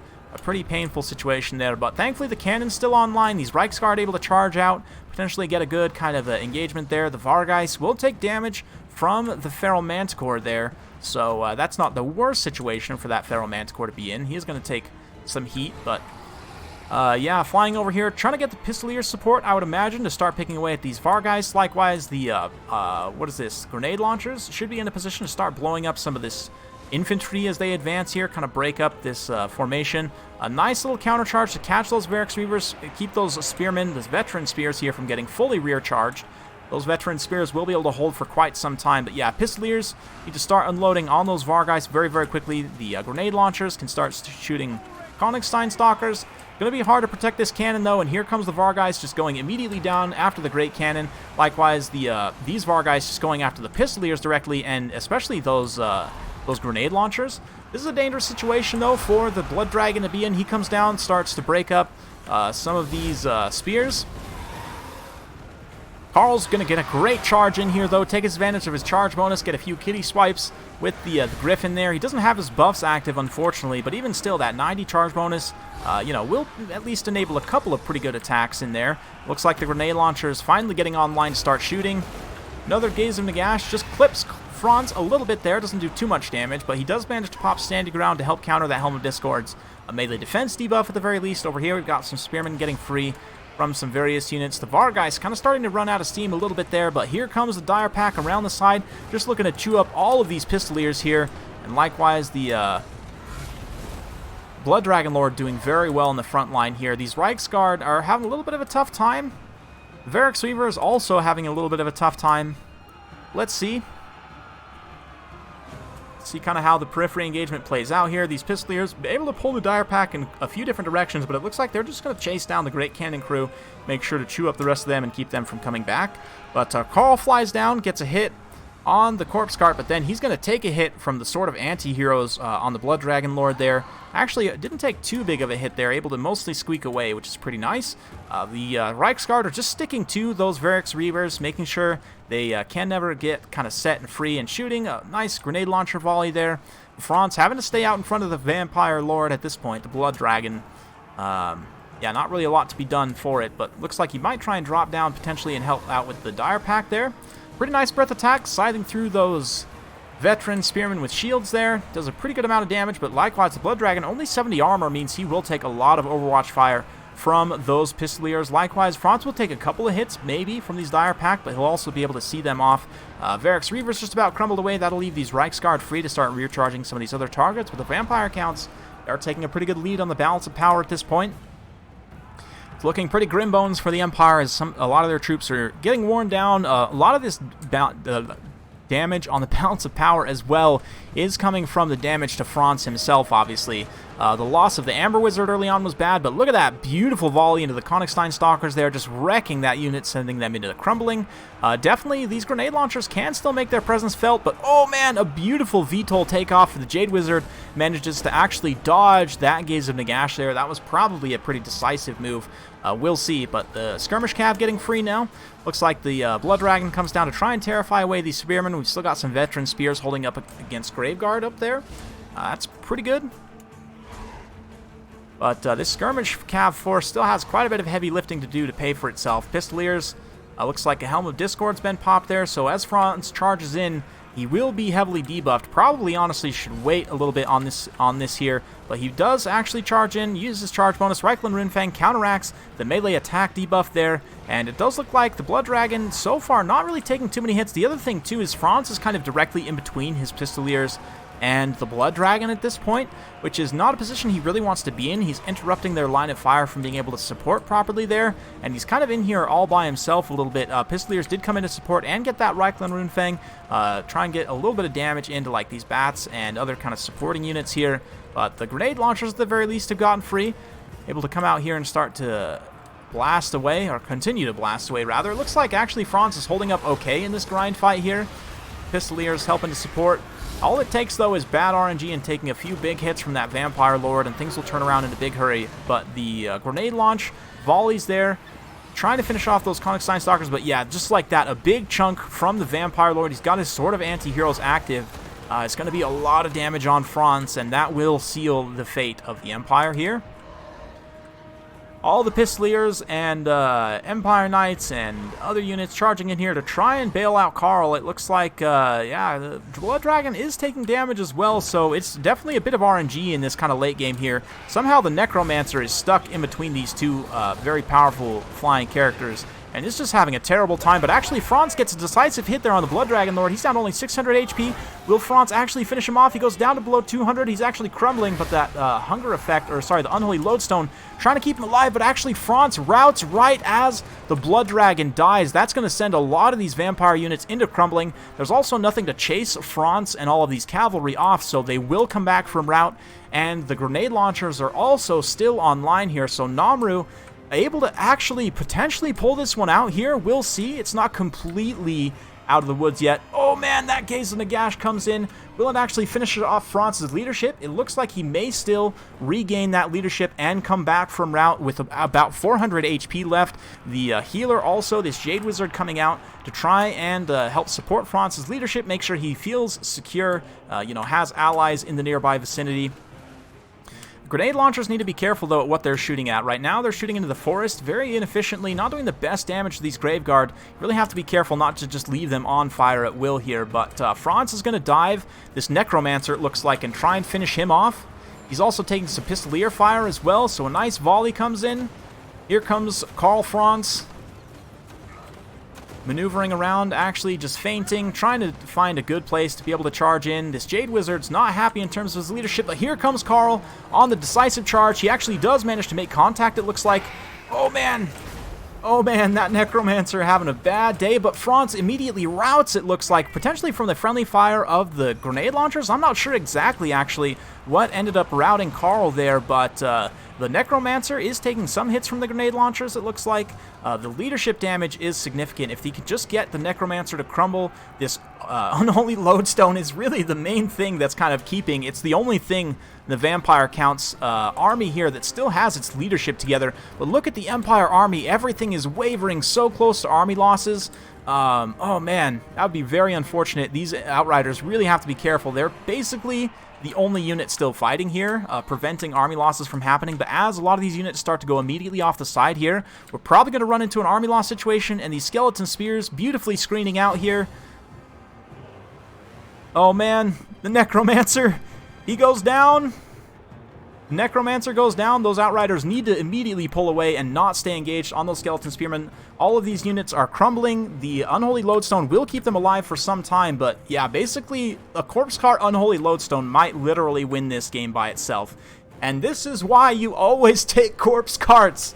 I never ever want to hear a single Vampire Counts player say the Vampire Counts are weak if they're not taking Corpse Carts. And I say, show me your builds, and they have not a single Corpse Cart in their build. And then they're like, vampires are weak. And I say, how? How are vampires weak? Look at this thing. It's 500 points, and it has carried this game just about, right? Like, oh man, GG. Wow, what a beautiful, beautiful game. Yeah, that was some dice rolling for sure. That was very, very dice rolling. Yeah. Yeah, I'm sorry. I never ever want to hear Vampire Counts are bad again. And you know why? This guy right here. This is it. This is the secret. If you're struggling with Vampire Counts, you're not taking enough Corpse Cards. I can already tell you, #1 problem with your builds is you're not taking enough Corpse Cards. It's still not completely over yet is the thing, because of this freaking Corpse Cart. Last few Pistoliers, there we go. Finally just about to break the leadership there. The grenade launchers are out of ammo. Here we go. Yes, the Empire prevails! And A-Move Hacker, after 5 wins in the saddle, finally loses his crown to a glorious, glorious Empire game. And I have to say, today, we've had some of the closest games I think I've seen in like a year at least. Like, wow. Hopefully you guys have been enjoying the content for today, because we've had a lot of really just absolute scraps here today. Very, very close games. So, yeah, the Corpse Cart kicks into crumbling, and yet somehow it's not at army losses. Let's just take a minute to appreciate that the only unit for the Vampire Counts is actually crumbling, and yet they're not hitting army losses, so absolutely crumbling is a balanced game mechanic. Army losses appears to not function whatsoever for Vampire Counts or other undead factions for that matter. And finally it kicks in.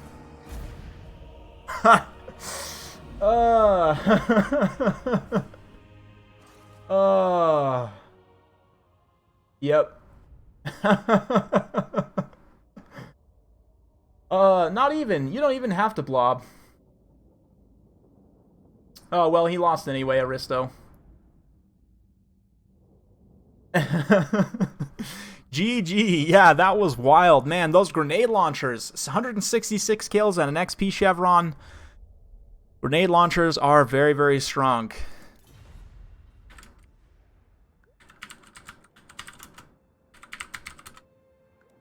Yeah, those grenades, if you can keep them alive until a late game situation like that, like, man, oh man, that was something else, huh? GG. GG indeed.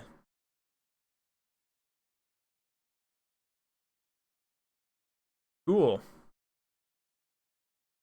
So next up is King of the Dead.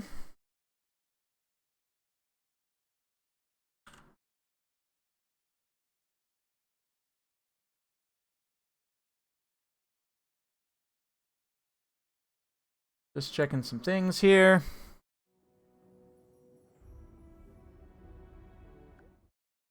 Yeah, that was quite the scrap. GG to A move, and very well played to Namru as well. That was impressive. That was impressive.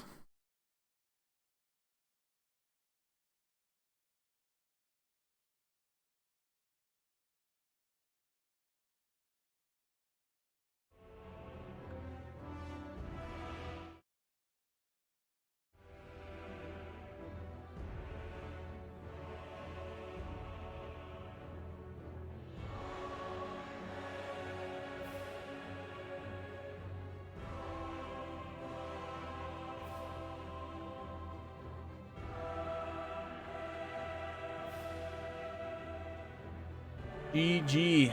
Whoa.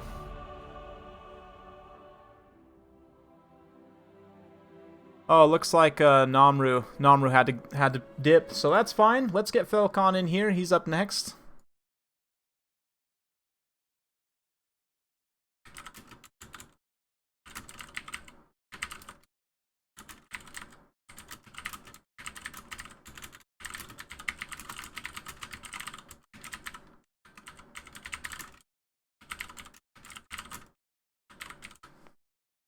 Okay, let's see here. Falcon.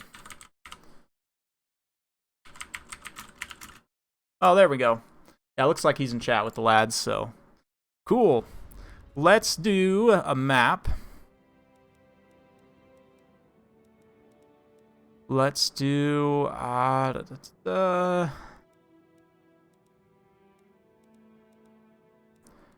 Toothgrass Hill. That's an interesting one.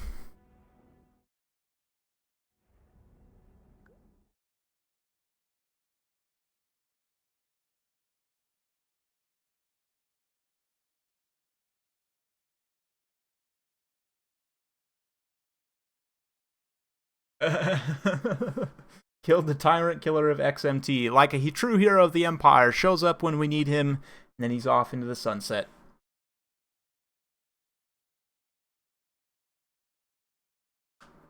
Veni Vidi Vici. Exactly, exactly.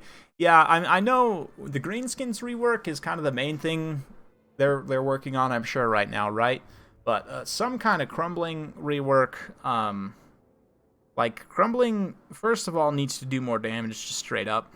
And then secondly, I have a video again about coming out about this soon where I go into the math of why, but they need to readdress how the disintegration mechanic works as well, because it's basically impossible to get certain units to disintegrate. Like, it is literally impossible for certain units to disintegrate. And I mean, from a gameplay perspective, that's pretty painful. It means they're functionally unbreakable, because especially like the vampire counts that have so much healing, like you can just keep healing a unit that's crumbling and you can't get it to disintegrate. So yeah. I agree. The idea is cool, and it's thematic and it's loreful, like it's flavorful. It gives the undead factions a unique feeling, certainly. It just needs to matter more. Like, it needs to matter way more when your unit's crumbling. Right now, you literally just ignore when your unit's crumbling, right? So, like, I want to care. If one of my units is crumbling, I want to care and be like, oh no, I should do something about this to stop them from crumbling. Maybe pull them back, get them some healing. Maybe give them a leadership buff or something. You know, fly my lord over there, give them some support.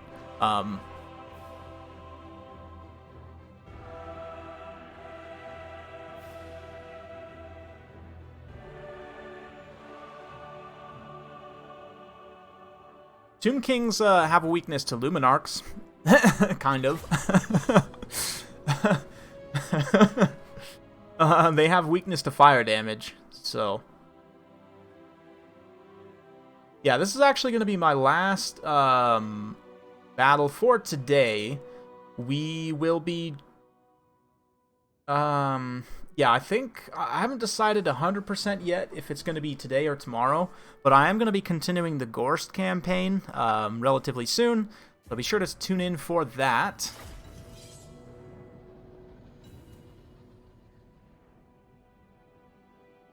And yeah, we're going to keep it going. Basically, my goal is to try and stream almost every day this week, like at least 5 days. 5 days this week is my goal, so already one day today, and tomorrow we'll probably do campaign.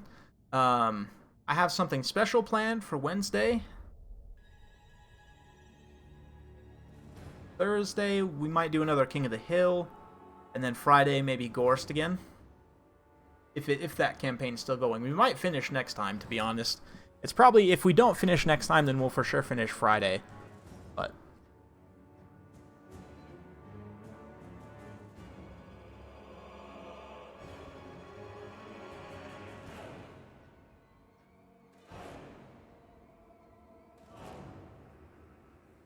Tomb Kings, all Tomb Kings lords except for Kotep, all Tomb Kings lords and characters except for Kotep and the Lich Priests are weak to fire damage.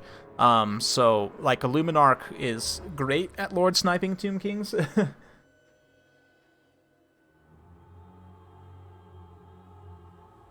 That's another thing, Miguel. Thanks for reminding me. I gotta get a workout in today. I'm gaining weight during this quarantine. I can tell I'm gaining some fat. It doesn't make me super happy. I mean, it's definitely not the worst thing. I have food to eat, so that's good. You know, place to stay that's safe and all that jazz, but I definitely need to keep working out.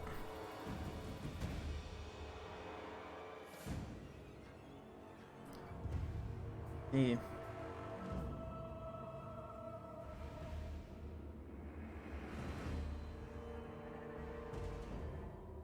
Let's go over these builds here. For the Dark Elves, under the banner of the Blessed Dread, we've got a Supreme Sorceress, Lore of Fire here, looks like a Hydra, Chill of Sontar, Death Hag on foot, we've got a couple Bleak Swords, Halberds, Dread Spears, 3 Dark Riders with crossbows, pretty good build. As for the Tomb Kings, over on the low ground, we've got a Casket of Memes, Arcan the Black with a Tomb Prince, bunch of infantry, including Tomb Guard, 3 Tomb Guard, 4 Spears, 2 Necropolis Knights, and then way over here, hidden in the woods, we've got some Skeleton Horsemen. Interesting. Build Factory stream. Oh yeah, that was a Monday thing, right? Maybe we'll do a Build Factory stream later today. I totally forgot about that. Yeah, maybe we'll do a Build Factory stream, yeah, maybe later today. How would you guys feel about doing a Build Factory stream in like 2 to 3 hours after I'm done streaming? I know a lot of you guys, especially you guys in Europe, are going to probably be in bed by that point, but I had totally forgotten that I had committed to do that on Mondays, but yeah, we can do that. Maybe if these guys who are playing aren't too tired, we can get them in for just a quick little sound bite.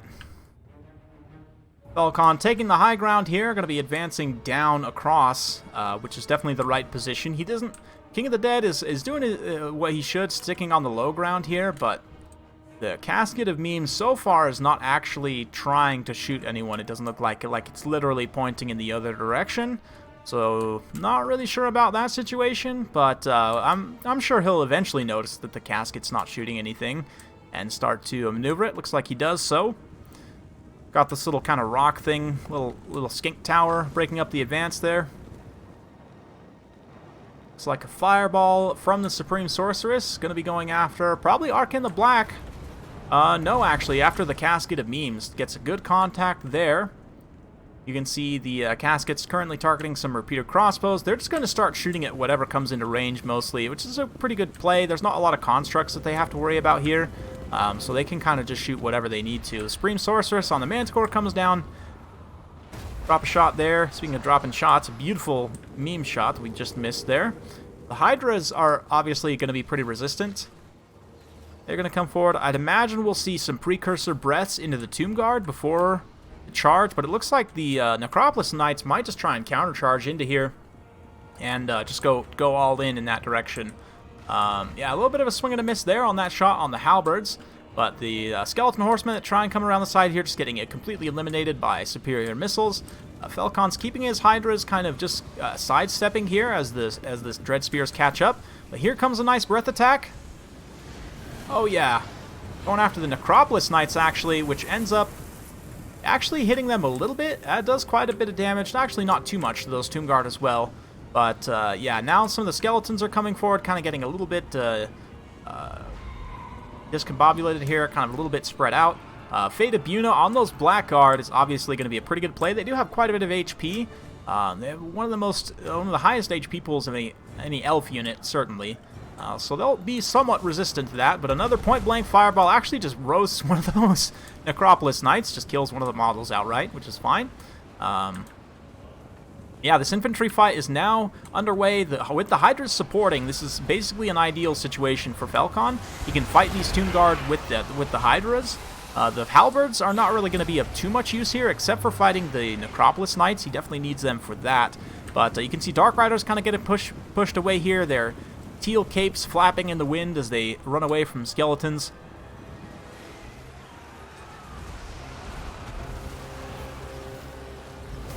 So A-Move Hacker is currently in the lead with 5 wins in the King of the Hill. This is actually the last battle for today, so he is pretty much guaranteed to be the winner, but a beautiful Burning Head in the front line just roasts out tons of the Tomb King's infantry here, helps those Blackguard to break through a little bit quicker. Even the ones you can see that took a Fate of Buna still have all 70 models, not quite 75, but still, most of their models still intact.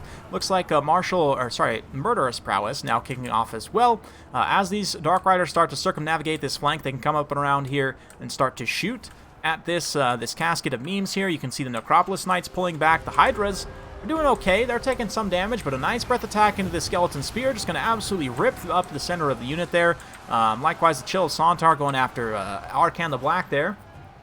But the Necropolis Knights, unfortunately, they just can't be everywhere at once, and so there's nothing left to protect the poor casket here as it just gets all the Dark Elf crossbow bolts to the face.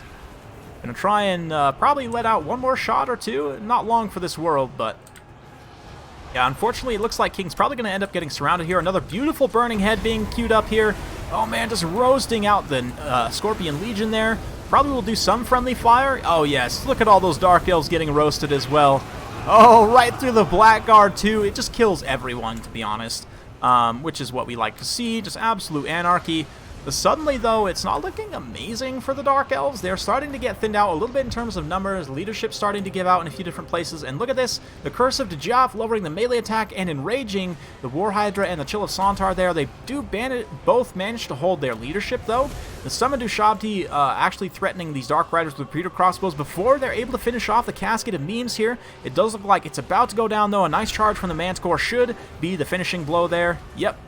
And that's a gone casket. Unfortunately, the Chill of Sontar has been routed, even with that cascading Fire Cloak there, giving the extra melee defense. So it's looking pretty close still. If anything, it's slightly in the Tomb King's favor here, as both of the Hydras have been dealt with. Yeah, a little bit of a rough situation. Granted, the Tomb Prince is barely still alive. I don't see... Arcan is very healthy, though. So that's unfortunate. But this Tomb Prince getting way out of position here. The Chill of Sontar will be able to be bailed out by the Manticore at this point. Maybe if the Manticore can get down to the ground. Spirit Leech going to try and keep that Chill of Sontar routing, finish off the last of its HP. But, yeah, it's not going to be enough. I don't think. Oh no! It actually gets finished off there by the pursuing Tomb Prince, who very meanly manages to down it before himself getting finished off by the Supreme Sorceress here, although he is going to get a couple hits on the Supreme Sorceress in the meantime, because of course crumbling is absolutely a balanced mechanic. He then gets taken out, but it looks like things are actually pretty well in the Tomb King's favor at this point. These Necropolis Knights are still very, very healthy. It looks like the crossbows will be very essential in taking them down. This other Hydra did get its healing proc, but did shatter as well simultaneously, so that's not the best. Fireball point blank. thrown at Arkan. He uses a skeleton summon to kind of break up these Dark Riders with repeater crossbows. And the Spirit Leech, consistent Spirit Leech now against the Supreme Sorceress is going to start to turn into a major leadership issue. That being said, these Necropolis Knights really don't have that many safe homes, so if Felcon can avoid hitting critical army losses, I think he actually has a pretty good chance of getting back into this game, you know, using the Skirmish Cav to good effect here, trying to weather through the summons, if he can somehow get Arkan isolated and pick him off. But definitely using the armor-piercing crossbows, going after these expensive Necropolis Knights here. The physical resistance being used from Arkan the Black, very well played there. Oh man, that Spirit Leech, though, is probably going to lead to army losses, honestly. Sooner rather than later, certainly. But yeah, Dark Elves just barely hanging on here, and it looks like they do give up the fight. A little bit unfortunate. I honestly think they maybe had the tools to try and bring that game all the way back, but yeah. Losing the Hydras there was the game breaker for sure. The Chill of Sontar getting finished off, the Manticore Lady just not quite being able to bail it out in time, and the other Hydra actually shattering before it got its healing proc was absolutely decisive there. Another very, very close game, though. Definitely could have gone either way with a little bit of different RNG, and credit to those Necropolis Knights. Personally, I've been using the Demigryph Knights with Lances quite a bit lately, and the Necropolis Knights with Lances are very similar in terms of their performance and usage. So yeah, good stuff. Very, very good stuff. Hopefully you guys enjoyed watching. That is going to be it for me for today. Yeah, fun stuff. Let's go ahead and just recap here. A big thanks to Tam and 10, Midnight, both for the 10 euros, 15 euros, 10 bucks, and Ev Cronin for a new membership. Big thanks to all of you guys. And yeah, it's been a pleasure. I've had a ton of fun. Hopefully you guys have enjoyed. We've had a lot of really, really good I have a lot of really good battles today. Just super, super close scraps back and forth. So thank you all for coming out. Yeah, I think the double Hydra was maybe a little bit too deep on the meme side. That is also a bit of a tough matchup with the Dark Elves, in my opinion. But yeah, GG's. Thanks, guys. Thank you all so much. We'll see. We'll see. I will be back most likely with a Build Factory stream later today, so stay tuned for that. Thank you all once again. Yeah, thank you. We'll see you guys later. Goodbye now.